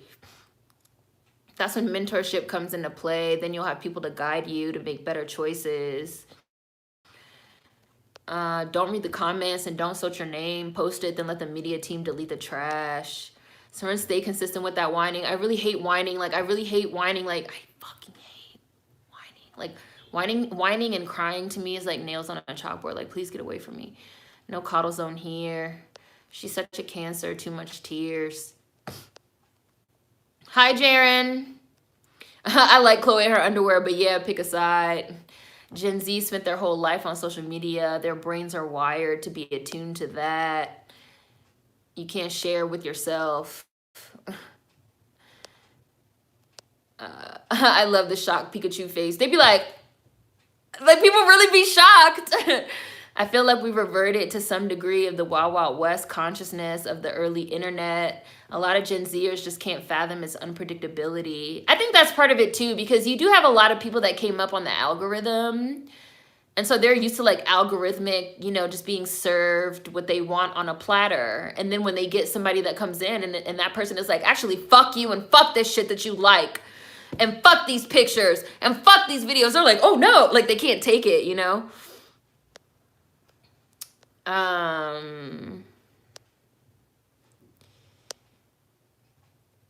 Take a page from Beyonce and never respond. Like when forums and chat rooms first got started, people were out here getting traumatized and getting their feelings hurt. It seems like that's happening again.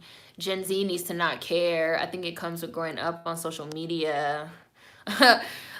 Elijah said, what is up with Summer Walker lately? That's another thing. Now folks know Chloe's weak and vulnerable spot. That's going to become a playing field for trolls and internet bullies. Oh, yeah, that's true. True, she needs the comments turned off because she knows she can't handle it. That's why SZA had to completely rebrand from her Tumblr days, because she's very sensitive and used to piss people off. Summer Walker only listens to what she agrees with, regardless of facts.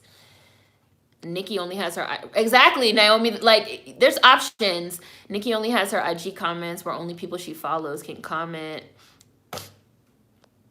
SZA can't even smile properly anymore, but goes off when people talk about her face. That's how I be feeling too with these celebrities. It's like, y'all have all that money, forget these haters. I've made at least 5 videos about Cardi where I was just like, I really wish this girl would shut up. Like, why is she arguing with random bodies and meeting up with people in real life to fight? Like, you are rich. Like, you have all this access and all these tools that like people would kill to have, and you yourself too know what it's like to be like broke and bummy. Like, it really makes no sense to me. Is Cardi considered Gen Z? How old is she? She's like 26, right? Like, I just can't wrap my mind around it. Like, I just want to throw a pillow. Like, you have a beautiful child. You guys know, I have a whole video about Cardi where I was like, you have a beautiful child. You're married to the nigga that you won't leave. Obviously, you love his ass or something.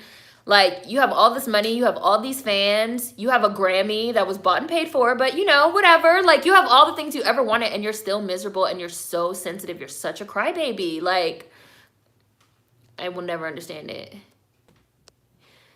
Summer Walker got her nose done. So, like, again, I feel this way across the board. I really do.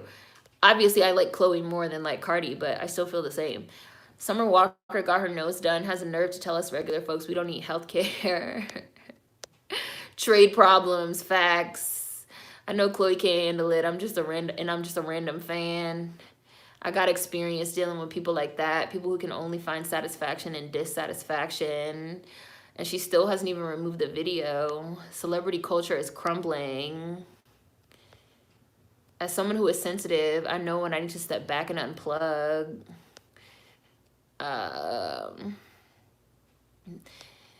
would have went on a break or turned the comments off. People act like there's nothing they can do. Hopefully she learned from this.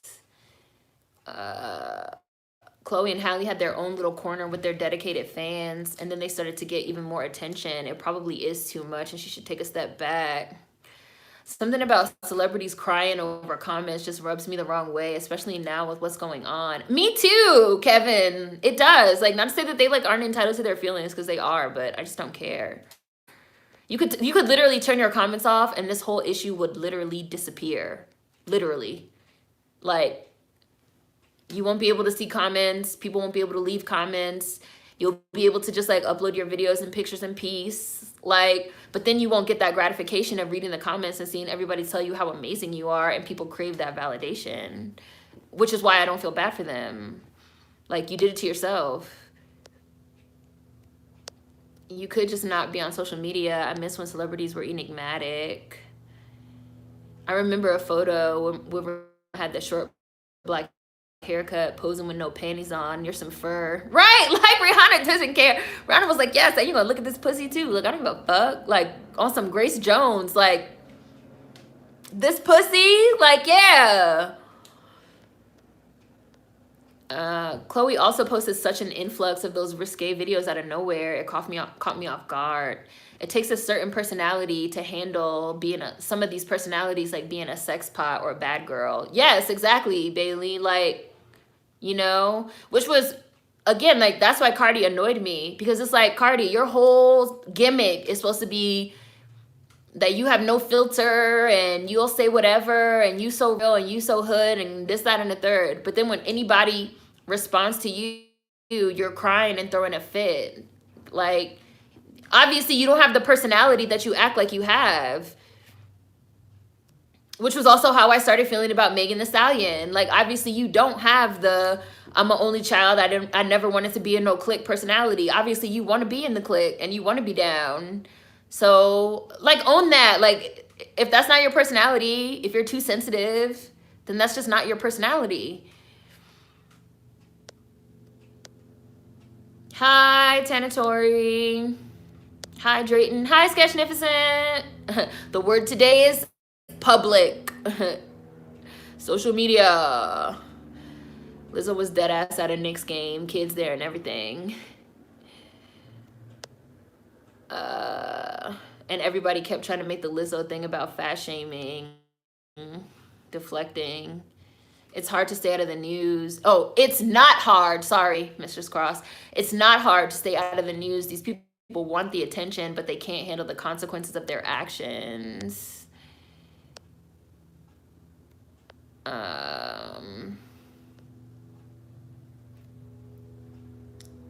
Even Erykah Badu had to say something about window seat when she stripped naked. Hi, the Fifth Hallowell. Is this a Sagittarius thing? Can't stand a crybaby either. Louis, that was it, right? We're on a piggyback, riding her bodyguard, rolling up devil's lettuce on top of his head. Her and Mel roasting everyone on Twitter. What's wild is this wasn't that long ago. Yes, it wasn't that long ago, and the whole climate has changed. The whole internet climate has definitely changed.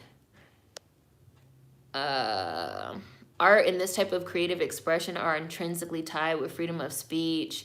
I'm a sag and I hate the sound of kids crying. It's like nails on a chalkboard. Brat-tat-tat-tat. These folks today act like if everyone doesn't like them, they're attacking them. Personally, I'm going to give her some leeway because this is the first thing that's really happened with her, but I understand where you're coming from. I know I'm hard on crybabies. That's just me. I don't care at all about what she did. I didn't like it, so I unfollowed and moved on just because I personally don't like seeing that type of content. Right, Nikki. That's what I said. That's how I felt. Not everyone is going to like it. Just ignore it. Oh, I see somebody got blocked by Queen. Hi, Ethereal Beauty.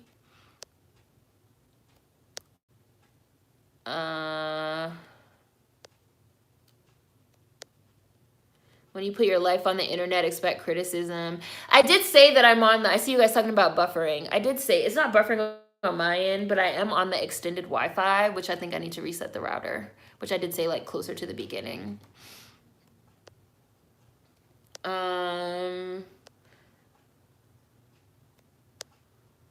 Savannah, you're not making any points. Bye. Yeah, I see somebody got blocked. People stressing themselves out in the comments about this. And I bet, you know what? I was gonna say it. I bet you that person was Gen Z. Like, I don't know. Like, Gen Z are really, like, emotionally. I mean, it's not their fault. Like, I don't know. It seems like I'm being mean, but it's not their fault. Gen Z is, like, really emotionally, like, all y'all emotions are, like, really tied up in the internet, like, a certain way. It's, like, really an interesting thing to witness. And I don't know, like, the emotions of Gen Z are just all over the place. I mean, but Gen Z is growing up during all this upheaval and shit. So my thing with Chloe, don't want to sound like a hater, but I don't want her to become over-sexualized and say it's being body positive. To me, there's a line with being over-sexual, body positive. Savannah, we were talking about this a little bit on Discord. What I said on Discord about it was, I was like, you know, I understand that there's people that feel like they've been fans of Chloe and Halle since they were, in fact, actual little girls. And when they had a certain type of image and they made a certain type of music, and you know, like somebody said, like their little pocket of the internet fan base. And I know there's gonna be some people now that are not gonna be comfortable with, like there was people that wasn't comfortable from jump with the whole concept of the ungodly hour, and they like weren't sure how they felt about that. And especially now that Chloe's like getting even more sexualized, which I'm gonna keep repeating is her prerogative. It's her body, it's her page, it's her decision.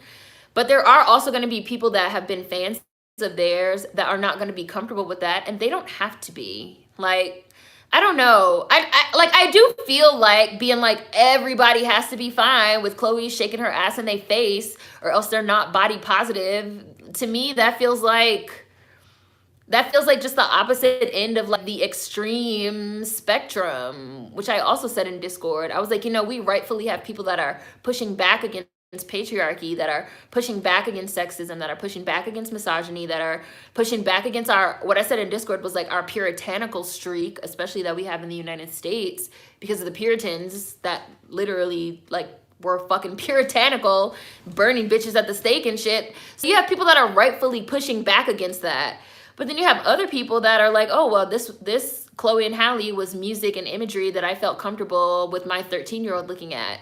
And now I no longer feel comfortable. And again, that's not Chloe's responsibility because she's not anybody's mother. And it's not her responsibility to make anything family friendly or anything like that. But like those people that feel that way are also not inherently wrong or inherently body shaming her. I mean, unless they're like literally called her a slut and stuff like that, because then they are. But the people that are just like, well, they're not comfortable anymore, they're not wrong. And again, it seems like a lot of stuff, and especially, I'm going to say again with Gen Z, is like swinging in this like other direction of like, you know, like mob mentality of like running all over people that have a difference of opinion. Thank you, Kyla, super chat. And I know some of you guys are not probably going to agree with that, but that is how I feel. I don't agree with people purposely leaving mean comments. If you don't like it, just get off their page and be done with it. I agree. I would never leave a mean comment on somebody's page. I would just unfollow them, block them, carry on with my life. Like I said, to me, none of this is real. Like, these are strangers on the internet that don't know you.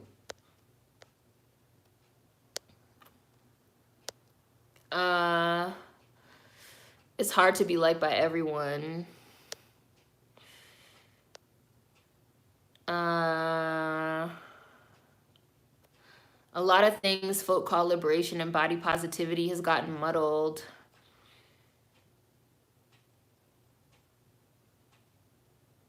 We've seen the Janets, Beyoncés, and Rihannas come into their sexuality right before our eyes, and they did it with their chests, backlash, criticism, and all.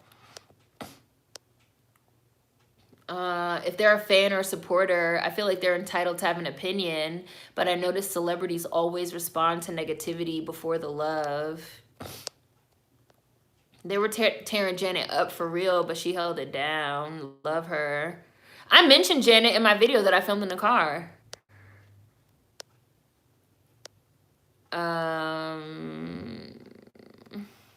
And I get that social media wasn't what it was in the 80s and 90s and early 2000s, so you can't quite compare it to today.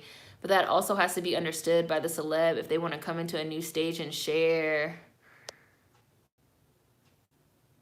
Again, though, like, her brain hasn't fully developed until she's 25, though. Okay, well, then maybe you can't constantly infantilize people, even though that is true, that your brain does not fully develop until you're 25. But you can't constantly infantilize people that are on their own accord trying to show you how mature they are, be it coming into their sexual maturity or whatever. That is a two-way street. If they're grown enough to post it, they're grown enough to get the response. Or if that's going to be the thing, well, they're not grown until 25. No one should be allowed to post anything in their underwear or anything on social media until they're 25 then.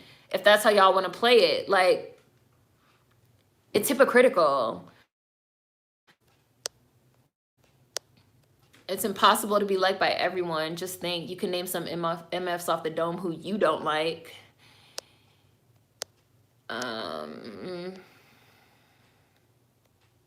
That same argument was one that Camila Cabello tried to use when she was caught being racist, that she was young and didn't know what she was doing, and everybody said she was old enough.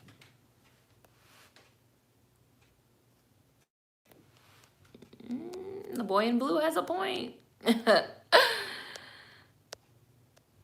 Rihanna real life got harassed online. She just clapped back.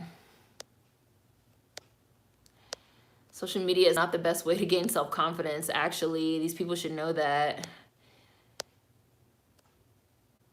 I'm not saying Chloe doesn't have the right to get upset, but her crying on social media every time she gets upset, that's going to get exhausting.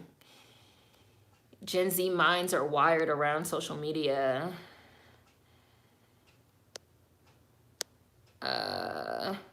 Whatever. I do what I want. Whatever. Mo, you're funny. I got a soft spot. Hi, Brooke. I got a soft spot for my faves. I be giving disproportionate grace to them. I like Chloe, but she had to know the reaction that she would get. It's no way she didn't know. That was a lie. Jen disappoint me. Nova, I have no dog in this fight. It's getting really annoying. These celebs swear they're above reproach. I feel like Gen Z just relegates everything to social media. They don't know how to deal with anything else. My issue with Gen Z is they act like they created the internet and that they have to put their entire lives all over social media. And when they get backlash, they act brand new. That's an interesting algorithm, babies. That's, sorry. Yeah, I agree with you, Brooke. That was Brooke's comment. My issue with Gen Z is they act like they created the internet and that they have to put their entire lives all over social media. And when they get backlash, they act brand new. I don't like the internet culture of like bringing out the pitchforks for people that say something that, you know, you don't like, but then not being able to handle it yourself. Which is like a constant reoccurring trend. This is like the K-pop girls that have dual personalities, cute and hard. Take a page from Missy Elliott or Omarion, just be unbothered. Hi, Alexia. Wow, Cardi's 28. Never mind. See, I was too nice. She's a zillennial. She's almost 30. She's older than me, born either 93 or 92, damn near 30. She needs to stop. I met SZA back in 2016 before she changed everything. Like, I get it. Some people were being rude and disrespectful to Chloe, but I wouldn't post a video of myself crying and explaining myself to millions of strangers. I'd be like, oh, y'all mad? Okay, next. That's what I said, Brooke. That's literally what I said. I was like, I wouldn't give no fuck. No single solitary fucks. I said what I said about her Grammy avant-garde.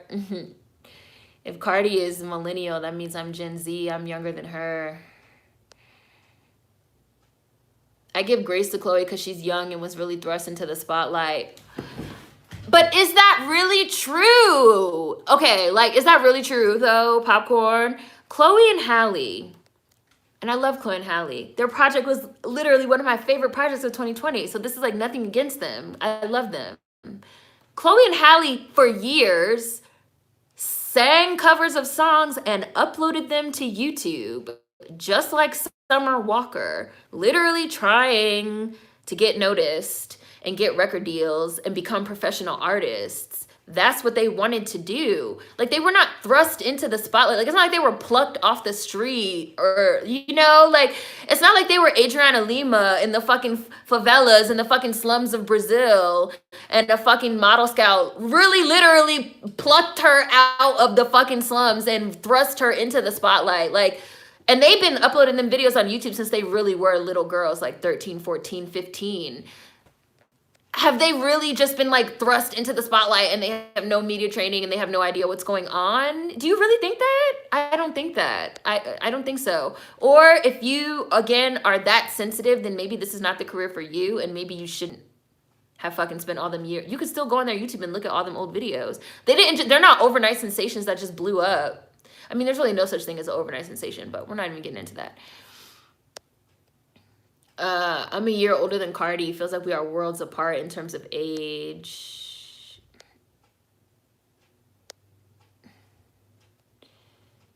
does she need to toughen up? Probably, but I also give her space to feel her feelings. She can feel her feelings, absolutely. She need to feel her feelings on Instagram Live for 1.5 million people to dissect her and criticize her and hurt her feelings even more? When does she have to take responsibility and accountability for her own actions, as she's the one that's repeatedly proclaiming to us that she's now an adult?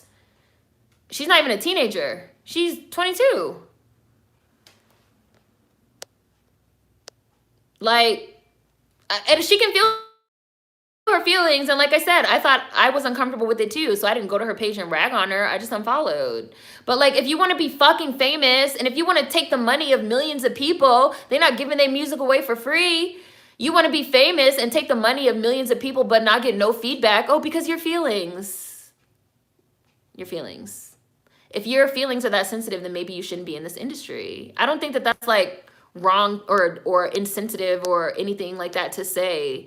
Like, just like I don't want to go to fucking medical school, so I can't become a fucking doctor. I can't be like, well, I want to be a doctor. That's how I feel. Like, why can't people just respect my feelings and just like let me start operating on motherfuckers? It just doesn't work that way. These people know how the internet works, and when shit pops off on the internet, they act so surprised, like, oh my gosh. Some celebs know if these gossip sites didn't talk about them, they'd be pressed. Cardi knows, hi, oh, I think I saw you, but hi again, Kakashi Cowboy, if I didn't. Cardi knows deep down she didn't earn or deserve any of it. That's why she's not happy. It doesn't feel satisfying. I said this in my video about how the girls are quitting.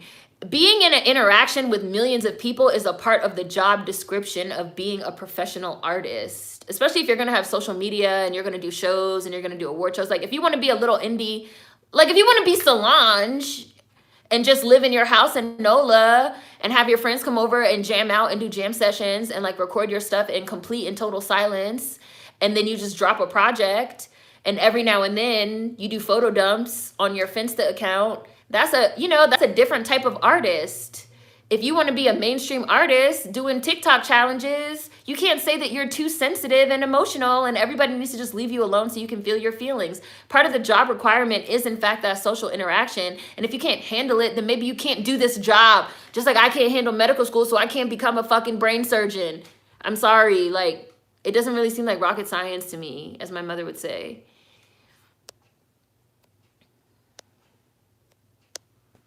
Very true. The mystery of celebs is gone. Rihanna started popping up on magazines, titties just out, didn't give a damn. When she had the dress covered in crystals and people were bothered, she was like, oh, do my titties offend you? I said that earlier too, Brooke.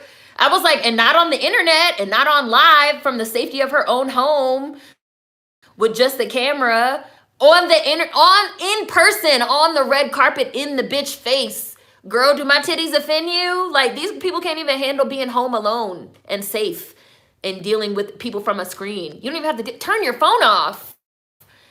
No one has, if I decided that I didn't want to deal with anyone anymore, I could literally delete everything tomorrow and walk away. And no one will ever know what happened. And then I don't have to deal with it anymore. But if I want to continue to fucking be in this certain lane, I have to deal with what comes along with this lane. If you can't deal with what comes along with this lane, then why the fuck are you in it? If it's too hot, get out the kitchen. Hi, Tiara. Hi, comrades. Fuck white women crying too. White women always crying. I feel like because Chloe is black, she can't cry. Let a black girl show her feelings. Y'all really compare yourselves to white people. Like, white people really live in your minds rent free. Literally anything anyone does, y'all be like, well, white people, white people, white people. Let me tell you, whoever you are, on this channel, we don't use white people as no standard. White people are not the standard over here. White people are not the norm over here. They're not the standard over here. They're not the what is it? Tent pole, flag pole. I don't know exactly what the saying is, but whatever the saying is of the shit that you compare to, we do not look at what Karen is doing and decide to live our lives over here by what Karen is doing. Barometer, thank you. We don't look at what Karen is doing and decide to live our lives by what fucking Karen is doing over here, okay? I'm black.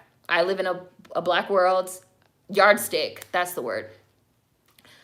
I'm black. I live in a black world. I don't live my life by white people's actions or expectations. They're not the metric. They're not the right. Like, we're not even talking about white people. Like, what is like what? fuck white bitch tears too, right? Like, we hate when the Karens cry anyway. Like, fuck white bitch tears too. Like, fuck the tears of anyone that can't be fucking held accountable and responsible for their own fucking actions. White, black, Asian, Hispanic, Middle Eastern, mulatto.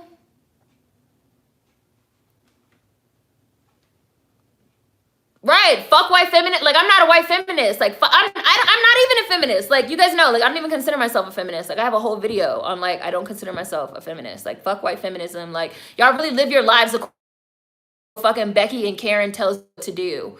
You don't find that to be weird? Like, you don't find that to be strange? Like, I'm dead serious. Like, y'all, like, white people really run y'all inner monologue. Like, you have an inner white voice. Like, you have an inner white gaze that you're just like, when a white person does this, or when a white person says this, or when a white person, a white person, you're obsessed. I don't give a fuck. Like, I don't care about white people. And I bet you're also Gen Z, too. Because y'all are really obsessed with white people. I said this on Discord, too. I was like, man, Gen Z took all the wrong lessons away from millennials. This is another thing that I've been thinking about. I feel like Gen Z really took all the wrong lessons away from millennials. Like, Gen Z saw millennials talking about certain types of things, and it's just like, they took all the wrong lessons. Like, they saw us talking about, you know, we gotta fight for our rights and fight for our freedom, and and they were just like, oh, okay, so we need to, like, get white people to like us, and we gotta get white people to love us, and we gotta follow the white people blueprint on how to get shit done, and we gotta be in the white people movies, and like, you know, like an integration part 2, like an internet integration type thing. Like, white people really became the center of a lot of people's, like, whole world from what they, I think, witnessed in terms of, like, Black Lives Matter and stuff like that. Like, they just became, like, obsessed with, like, Caucasians. And I'm not obsessed with Caucasians. How about I show you this dick, Devin Harris, block. How about I show you this?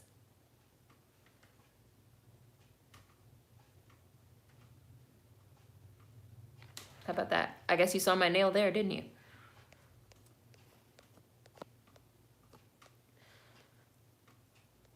Like, I really don't care about what white people have to say, think. And I think that's, like, a real bullshit excuse that I've definitely seen a lot of Gen Z running with for everything. They feel like black people can't be, like, they really feel like anytime a black person says something about another black person and we have these conversations, they'd be like, well, white people do this and this. Like, bitch, you live around a bunch of white people? Like, I don't even see white people in my day-to-day life. I don't have no type of white people filter in my brain of, like, white, you know, like, white people. Like, white people do this and that, so, like, I gotta do this and that. Like, white people don't have nothing to do with me. Nothing to do with me. Well, white people get to do this and white people get to do that. Like, okay, we want to have our own community outside of them. A lot of y'all would lose your minds if we really got out of the racist white supremacist infrastructure, because you just wouldn't know what to do, because you look to white people for all types of validation. Like, well, Karen cried when she fucking jumped on the fucking black boy and kicked the shit out of him and stole his phone. So I need to be able to cry when I fucking jump on somebody and kick the shit out of them and steal their phones. I should have those same rights. Like, that's definitely white feminism, because white feminism says that equality is also having the right to be a racist piece of shit. Like, they want to be racist pieces of shit just like fucking white men. So if you're following, and I say all of this literally in my old video on white feminism, I'm pretty sure that's what it's called. It's called On White Feminism. It's in the On playlist. Like, that's what white feminism is. This idea of, like, I should be able to, like, treat people like shit, instead of we should all be trying to be better fucking people. We should all be trying to be more fucking emotionally mature, not crying all the time and all this shit. We should all be trying to fucking understand ourselves and our sexuality and our ideas and our minds, and not caring what other people, not even caring what other people think, because what other people think doesn't matter. Instead of getting to that type of emotionally healthy space, y'all yardstick is what a bunch of white bitches that want to be white men want to do. Y'all are sick. And like, you need therapy. You need therapy. You need therapy. Like, you need therapy for real. So like, before I block you, let me scroll back up. Before I block you, where was I? Before I block you, Mind Your Society, you need therapy because white people obviously run your world. I'm pretty sure you're Generation Z. I'm pretty sure you consider yourself a feminist, which means you live by the white woman mindset of equality is me not being a better person, but me being Lena Dunham, a fucking pig, because the white men get to be pigs, so I should get to be a pig too. That's equality. I shouldn't be trying to be a better person. I should be a fucking pig. And I know that's your mindset, Mind Your Society. You're sick and you need therapy. Block. Bye. And I don't give a fuck who don't like that I said it.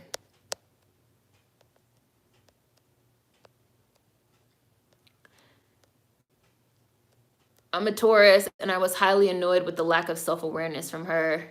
I'm sorry, I couldn't watch her cry. For her to be posting what she posts, I would have thought she wouldn't care what people think. She shouldn't have cared, Shanice. For her to be posting what she posts, she shouldn't have cared. And for anybody that wants to know more of my thoughts on fucking feminism, I have a video called On White Feminism, where I still have dreads. So it's at least 5 years old. Gen Z is different. They feel really deeply, and it's like cult think. Their whole world has flipped several times before they even got into high school. Early Instagram Rihanna was a savage.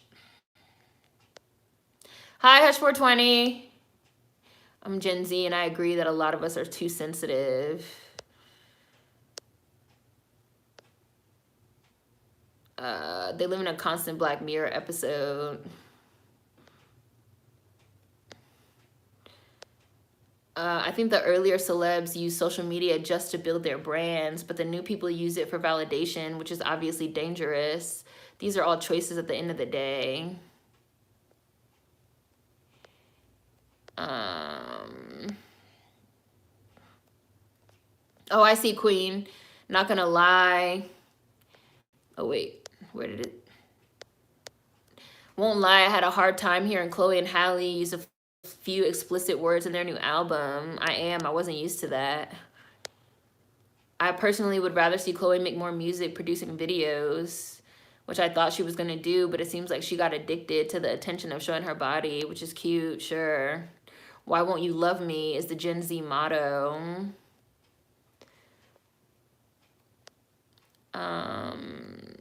The internet is the definition of mean-spirited. To sum it all up in one phrase, bitches Twitter, go outside.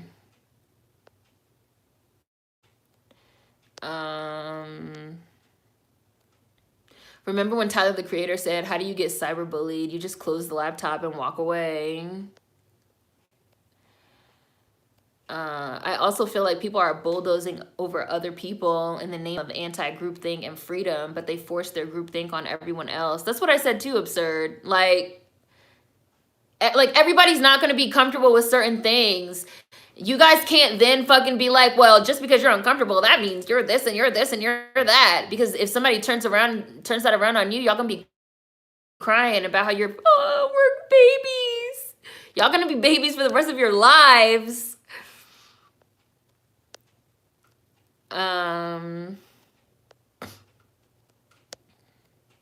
Let's see. Gen Z has had their entire lives documented on social media. They don't know anything else. They use the internet like a blankie. I agree with that, Absurd. Gen Z definitely uses the internet like a blankie, like a pacifier, a digital pacifier. That's what people call it, a digital pacifier.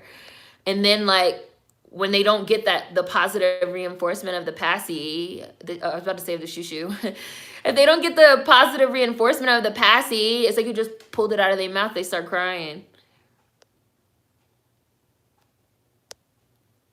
I would say that they've gradually grown into the spotlight. I feel Chloe is actually guilty because she feels wrong a bit for what she did. Chloe and Halle were also child actors. They're not new to this. I want to say they were even preteen when they first started, right? Like they're not, like they were not thrust into the spotlight. I don't think that's the accurate phrasing. And you guys know, like I'm really a stickler for grammar. Like it's like, let's use the correct words.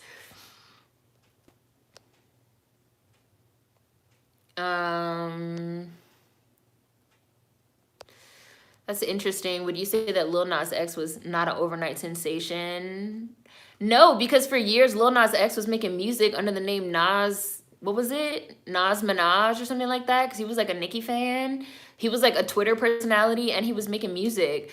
The Old Town Road shit was just a song that hit, but it's not like that was his first song or anything like that. He was like steadily, and people like already knew who he was because he was like a internet personality already as a Nicki Minaj stan. I know a lot of people don't like know that now because they kind of like rebranded him and like scrubbed all that stuff off the internet, even though he did eventually apologize to Nicki and say that he was sorry for like, you know, denying that he's a fucking barb, I guess. But I don't know if I would even say, like people try to call Lizzo an overnight sensation too, and Lizzo's been out for like 10 years.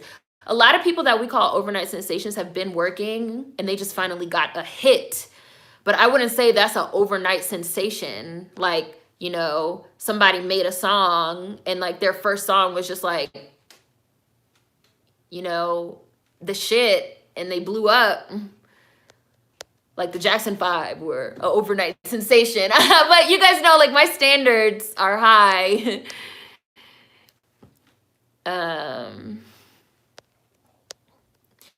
I don't mind Chloe coming into her sexuality, but that is also personal. So as a viewer, it can be awkward, like seeing a couple fight on camera or something. That is a perfect description, Chase, per usual. Perfect.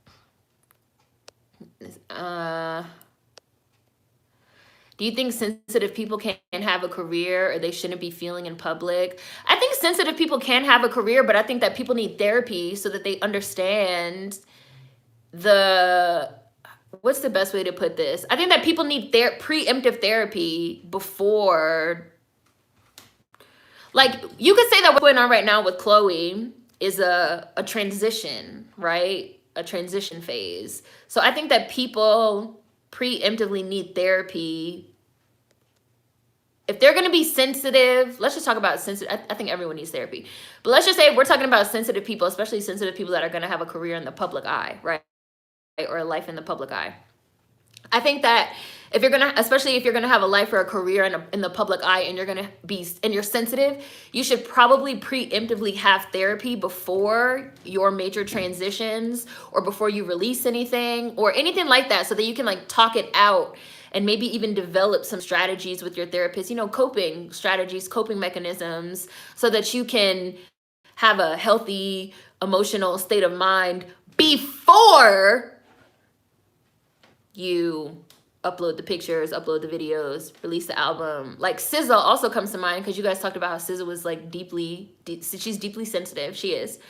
And how literally like TDE had to like take her hard drive away from her because she was like so anxious and like so, they probably should have put her in therapy. I hope she's in therapy. I don't know much about her, but I hope she's in therapy now.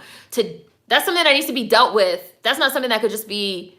And it's too many people, I think, too, this is a part of it, too. It's too many people that are trying to, like, deal with this with, like, more social media and, like, through more validation. And that's not how it works. You have to, more external validation. And that's not how it works. You have to figure out where that validation is going to come from inside of yourself, especially as a sensitive person, especially as a sensitive creative and as an artist. So that's what I think about that. I feel like therapy would give everyone like a much stronger, like emotional core and foundation moving forward and everything. So that's why like I really hate it when people are just like, well, white people are emotionally unstable psychopaths, so why can't we be? Like, that's your that's your bar? Like, that's your standard? Like, I'm sorry, like, I mean, you know, like if you want to be emotionally like, you know, out of whack all the time, and you want to go on, you know, killer sprees and become a mass shooter like an angry white person, if that's your barometer for equality, you know, you do you. But that's not. I'm trying to be a healthier, stronger Black American, and not like, oh, strong Black women. I mean, like, for myself, like, emotionally, because you guys know, like, I've talked about, like, I went through like a really hard time before I started going to therapy. I went through a really hard time emotionally, and I had to like sort through my feelings, and that's something that has to come from within, not outside. Hi, Latafita. I agree. It seems as though many of these entertainers nowadays are so sensitive. Many of them couldn't survive in the shoes of our greats. These celebs have the money to deal with folks completely on their terms. Yeah. And like they have the money for therapy and stuff like that. Like that's why I keep saying, like, not to be mean, but these are people that have a lot of tools at their disposal to like make themselves better human beings overall, to make themselves better artists overall. Like, and instead they cry about it on social media. You guys know I said the same thing about Meg. I wanted her to just like go away, get some therapy, heal, work through her issues, get off social media. But I know like it is a different time, and we are talking about people that have basically grown up on social media, so that's like not even a concept for them of like, this doesn't have to be something that's handled in the public eye in this type of way, especially if I'm not emotionally ready to deal with it. But that's why you go to therapy, for real. We don't live our lives by white people's actions. They're not the metric. We're not even talking about white people. We hate when the Karens cry anyway. We don't care. Fuck white feminism and all that shit. This is a Black-centered space. Right. Like, people really, like, white people really run their world. Hi, Sabrina. You're... Like, white people really run their world. Feel sorry for them. This goes without saying. We don't need to bring up white people or anybody else. We're talking about Chloe. Like, people really feel in their minds like white people are the center of the universe. And it's like, well, white people get to do this, and this, so why can't I? But I also definitely feel for, especially for a lot of Black people, that this is like grown out of, like, for a lot of Black women especially, I feel like this is grown out of like white feminism, and a lot of these ideas around like white feminism as like equality is like, I have the equal rights to be a piece of shit. Okay, if that's what you want to do with your time on this earth. Social media is not a diary. I stand firm in this belief. She shouldn't have said anything. Turned off the comments, and if the comments hurt that much, talk to a therapist, your sister, etc.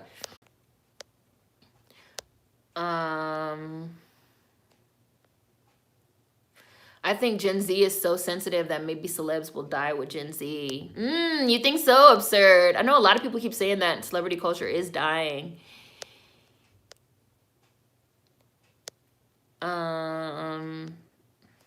Well, when X does this, we ain't talking about that. Stay on subject. Don't model yourself after the White Walkers. They live in a parallel world of delusion. Sade. This space in our world does not revolve around whiteness. There's no problem with her getting her feelings hurt. She could have handled it in real life with people who care about her and not millions of random fans. She has all the room to cry and feel what she feels, but why always put everything on the internet? Yes, Nikki, people believe that. This is another thing. People really believe I should have the space to feel my feelings, and me having the space to feel my feelings means that I should also be able to spew my feelings and my dysfunction and my everything all over everyone else. And if you don't give me the space to vomit my trauma all over you, you're not respecting my feelings. That's another thing. That's another thing. Motherfuckers need therapy. Therapy. Therapy. Therapy. For real. Yeah, let's stop the Karen tears too. It's really bad on TikTok. Every Gen Z TikToker is always talking about or to whites. I'm like, please stop. Gen Z really took the wrong message. Hi, Max Data. I don't want you on my page. Blackiana. Roger that. Over. Blackiana. It feels like what Zoomers took away from the previous gen is surface level. It comes off as performative, visual, no depth. This is what I never understood. Why do we have to conform and perform to other people's liking? I blocked 4 people so far this year. Not even arguing with people anymore. Just called my best friend. Block he should have handled things. I'm trying to catch up so we can end. I know it's getting late, or it is late. A lot of Gen Z also uses a lot of buzzwords in the wrong context to come across as intellectual. Yeah. Serene got a video on everything. That's true, Jim. You're right. I don't think they picked up the wrong lessons. They had the wrong teachers. We have a nice little niche here, but you'd be surprised how many people still care about the whites. It's true. You're right. Why would you want to emulate depraved beings? Because they want to be depraved just like them. They feel like being depraved is equality. Like, I want to be just as depraved as a white person. Then I'll be equal.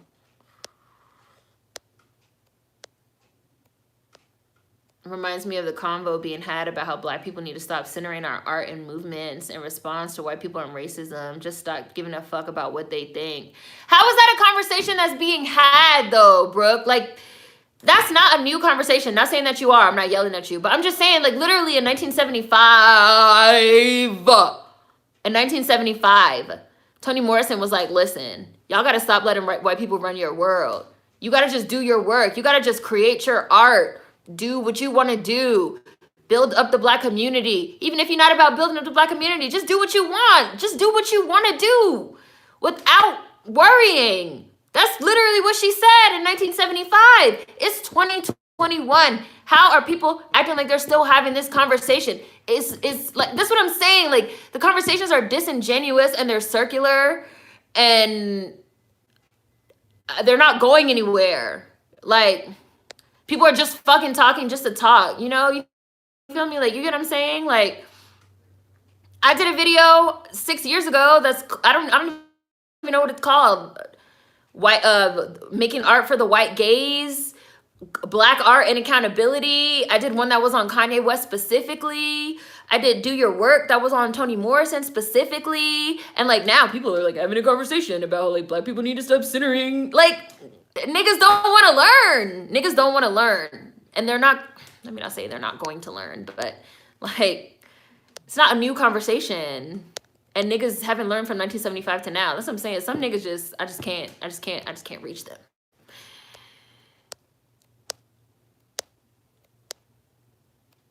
I don't know if Gen Z feels more deeply than other generations. They just have more outlets to express it, and they are more equipped with terms and concepts that were made by older generations. Tyler did say that. Bye, Ori.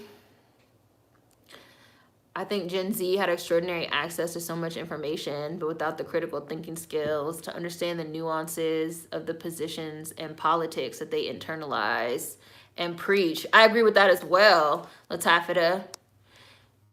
That's not Gen Z at all. We're crazy. I could make an argument on millennials being the weak link. Sure, you could make an argument on millennials being the weak link. I don't give a fuck. The last time we had this conversation, I said I don't fucking like millennials either. Like, fuck avocado toast too. Fuck fucking LLC Twitter too, which is mostly millennials. Fuck become a landlord and flip houses and rob people fucking mindset as well, which is mostly millennials. Fuck, let's fucking get on fucking Bitcoin and fucking rob GameStop, which is also mostly millennials. That's the thing. A lot of y'all feel like me saying what I'm saying about Gen Z. You guys think in terms of like a binary, a zero sum, it's either this or that. Just because I'm saying certain things about Gen Z and I am a millennial. I never said that like, I think that millennials are not the weakest link or better. I don't, fuck millennials, like fuck everybody. I don't give a fuck. I don't fucking care. Like, I have a video that's literally called I Hate Everything. Like, I don't fucking give a fuck. Like, I'm not about to argue with you about, like, millennials are the weakest link or not. I'll tell you. Avocado toast fucking sucks. Millennials are the weakest link. There. Do you feel better? You feel happy now? Like, I don't care. Do you feel emotionally validated now? I don't care.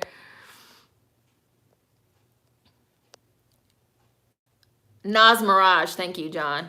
Yeah, so many Gen Z people were calling people bullies for pointing out that the driver's license song that blew up wasn't well deserved. I mean, it was a total corporate push behind that song. How is it bullying? Yeah, and his Twitter account was mad problematic. I don't think anyone is a total, complete overnight sensation. Being an artist is a lot of work. Lizzo's been doing her thing too. First saw her stuff 5 years ago. Doja's been working forever as well, years. Doja Cat literally dropped out of high school to make music, and she's like, how old now? Like, really very few people are like actual, real overnight sensations. Lizzo been playing that flute since like '09. She's been around. People didn't accept Lizzo until she started doing the stunts, like Azealia Banks said. I was surprised when Doja broke through. She had been a blog darling for years. I feel like there's this issue with fake positivity. It is performance, and it is. And it's like fake positivity and toxic positivity is also a very real thing, because like nobody is above criticism. You guys know, like, I would say like probably first and foremost, I consider myself a cultural critic. And people be like, well, you can't say that. Like, you know, oh, you can't say that about, especially when you're talking about like black artists and stuff and you're black. You can't say that. You shouldn't say that. Which I have a video on that too. People feeling like black people aren't allowed to critique other black people. Number one, that's born out of the mentality that there's not enough of our black art to go around. So the solution to that is probably not to label all criticism bad, but to increase the amount of black art that we have, right? So that's like a perspective shift that we need to change. And I feel like that's the perspective on like a lot of shit right now, is like, well, you can't say that about black people because it's not fair, or because, you know, like, you have to be positive, you have to support. If you're not being positive and you're not supporting, you're body shaming, you're slut shaming, you're being toxic, you're hating. That in and of itself is toxic positivity, and no one is above critique, and anybody and everybody could get motherfucking critiqued on this channel, and did get motherfucking critiqued on this channel. Like, after the Bruno Mars thing, I'm literally not scared of anyone. Like, I'm definitely not scared of no Chloe and Halle stans. Absolutely not.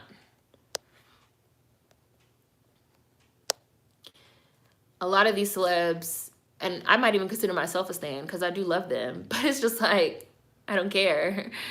A lot of these celebs just don't know when or how to pick and choose their battles. They have to respond to everything, and it's unnecessary. Some shit, you just gotta say, fuck it, move on. We don't care about what white people do or say. We can talk about us and ours without talking about them. Sensitive people need tools and tactics to help them remain attuned to themselves so they don't become disheveled by any outside stimulus. Shot where Davey said, and I hit the power button. My bad. Because I like what you said. We can critique our people without comparing them to whites and non-blacks. We use memes for therapy because we are broke. Y'all rich, go to therapy, bro. Social media, I pray people looking to gain self-confidence and mental stability isn't using it for their total means to get there. Like, what happened to me that I went to therapy? Or Drayton, that's what you mean? I mean, I don't mind saying it if that's what you mean. I just want to be sure that's what you mean. You could be providing constructive criticism and suddenly they're accusing you of bullying and telling you to be positive. That's toxic positivity. That's toxic positivity. It's not mean, it's valid criticism. I agree. I've been trying to take a media break. It's been so hard, but I've been so much better for it, healing quite a bit. I'm glad to hear that, Absurd. And I know you said you wanted to take a break. It's good to take breaks. It's good to take breaks. I don't post anything personal online, and I know that like bothers people because people are so nosy. They're dying to know about my personal life, even though I talk about so much personal stuff, especially on live streams, but I don't post anything personal. I literally only post stuff that's like related to work, YouTube, Black empowerment, like, because it's just not something that I want to do. It's not something that's required, and I don't want to do it. Hi, the Black Breeze.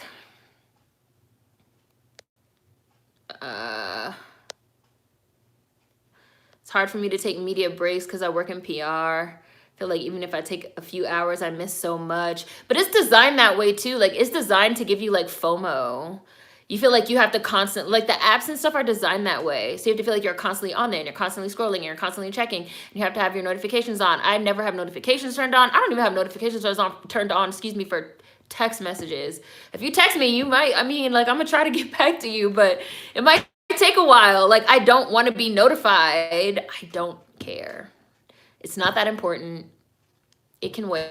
I mean, I guess if it's like, and if it's really serious, you can call me because I do have my phone notification turned on. But like none of this stuff is that important. It's just not. Especially if it's getting to the point where it's wrecking your inner peace and you're in all this emotional turmoil and stuff. It's not worth it.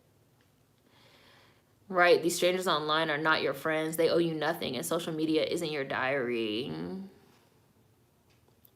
I remember a white feminist said that even if a man was accused of sexual assault, turned out to be innocent, he should still go to jail because patriarchy allows men to always get away, so arrest him. What the fuck? Right, that's literally what white feminism is about. And a lot of people have been like really influenced by this idea of just like, I don't know, like not like punishment and like punitive and like people have gotten away with doing bad things in the past, so I should get away with doing bad things. I'm sorry, like I'm not a bad person. Sorry. I don't have any desire to do any bad things to other people. And then to be like, yeah, since I fucking kicked you while you were down, just like a white person would be able to do, that makes me empowered. And I think that's how a lot of people think of empowerment. People think of that's how you end up with bullies, right? Like people think of empowerment as like, I'm fucking with other people the way that I was fucked with, so now I have some power.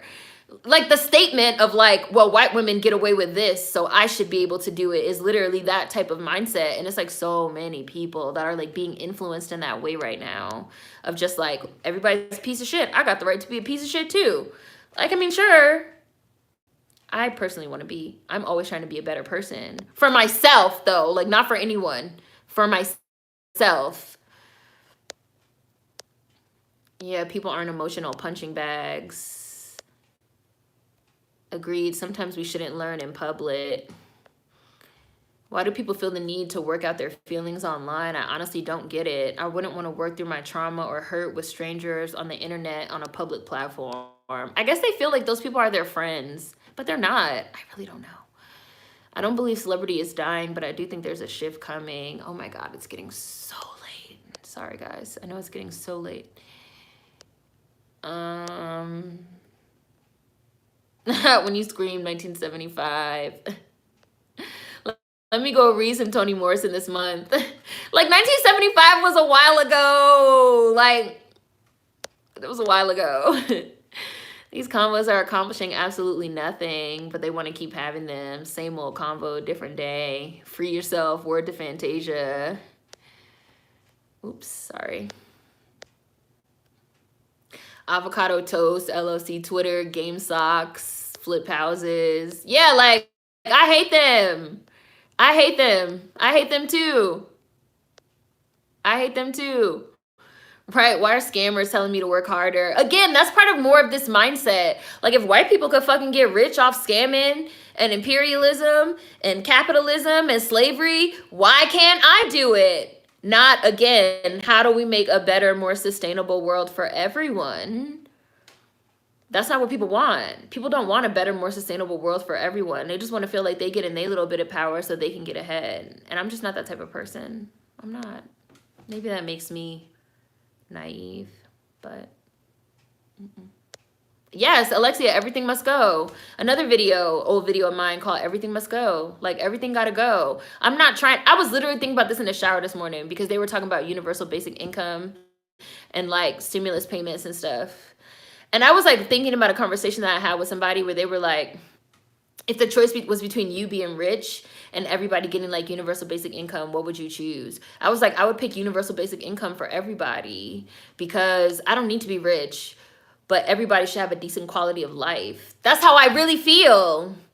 But it's like, that's really not the prevalent, I feel like that's like not the prevalent mindset right now. The prevalent mindset right now is like me mindset. Like I gotta get I get my equality by shitting on somebody else, because like other people, especially white people, have been allowed to shit on everyone. So instead of dismantling white supremacy, capitalism, racism, sexism, patriarchy, all these ableism, homophobia, instead of dismantling these things, we just want to like get our little bit of power, which again, I feel like that really is like one of the main tenets of white feminism, which is like affecting a lot of Black women right now, in my opinion.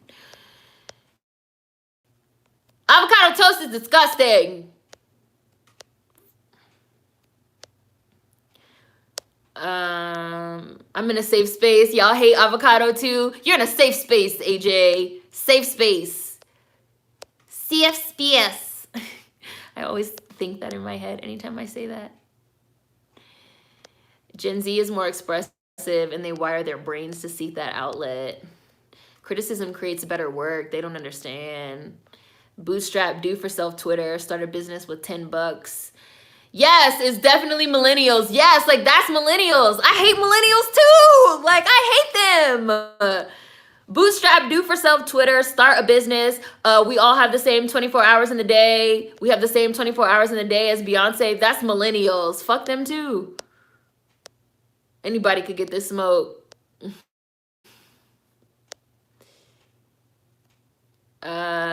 I think as a Gen Zer myself, people run away from criticism nowadays. Like it's not something you can learn from. The use your 600 stimmy to open a business is definitely millennials. Hi, Rico. Rising. Hi, Warren. I'm 10 minutes behind. I'm catching up. Rise and Grind Twitter turned into LLC Twitter.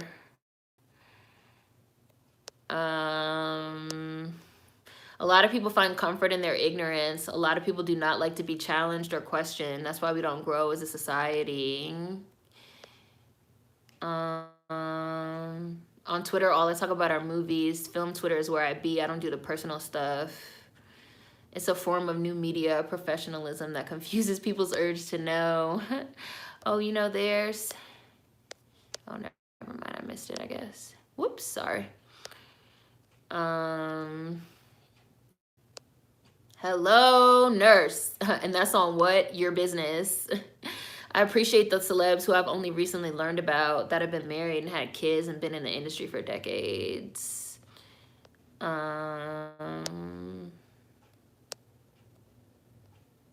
Yeah. I had to take time a step away from pursuing journalism. That 24/7 news cycle is draining. Exactly. I need my inner peace. If I don't have that, I'll go crazy. It's a Sagittarius thing to hate notifications. I live on do not disturb because I get anxiety from that mess. Yes, like, turn it off. Turn it off. I would not say that I'm an introvert, but I am an only child. So I need a lot of space. A lot. Like, a lot. A lot. Like, please leave me alone type space. Like, don't fucking talk to me for 3 hours because I just cannot. Please leave me alone. Because I had a lot of alone time growing up, so I need a lot of alone time. Why can't I scam too? I would choose universal income. Like, it's really like, why can't I scam too? Why can't I be a bad person too? That's equality. White girls get to fucking beat the shit out of people and cry. Why can't we? Why do you want that? Again, like, why is that your barometer for success? It's really weird. Can you guys hear the tap on my fingernail? Because people know that fighting for true equality is harder than being selfish.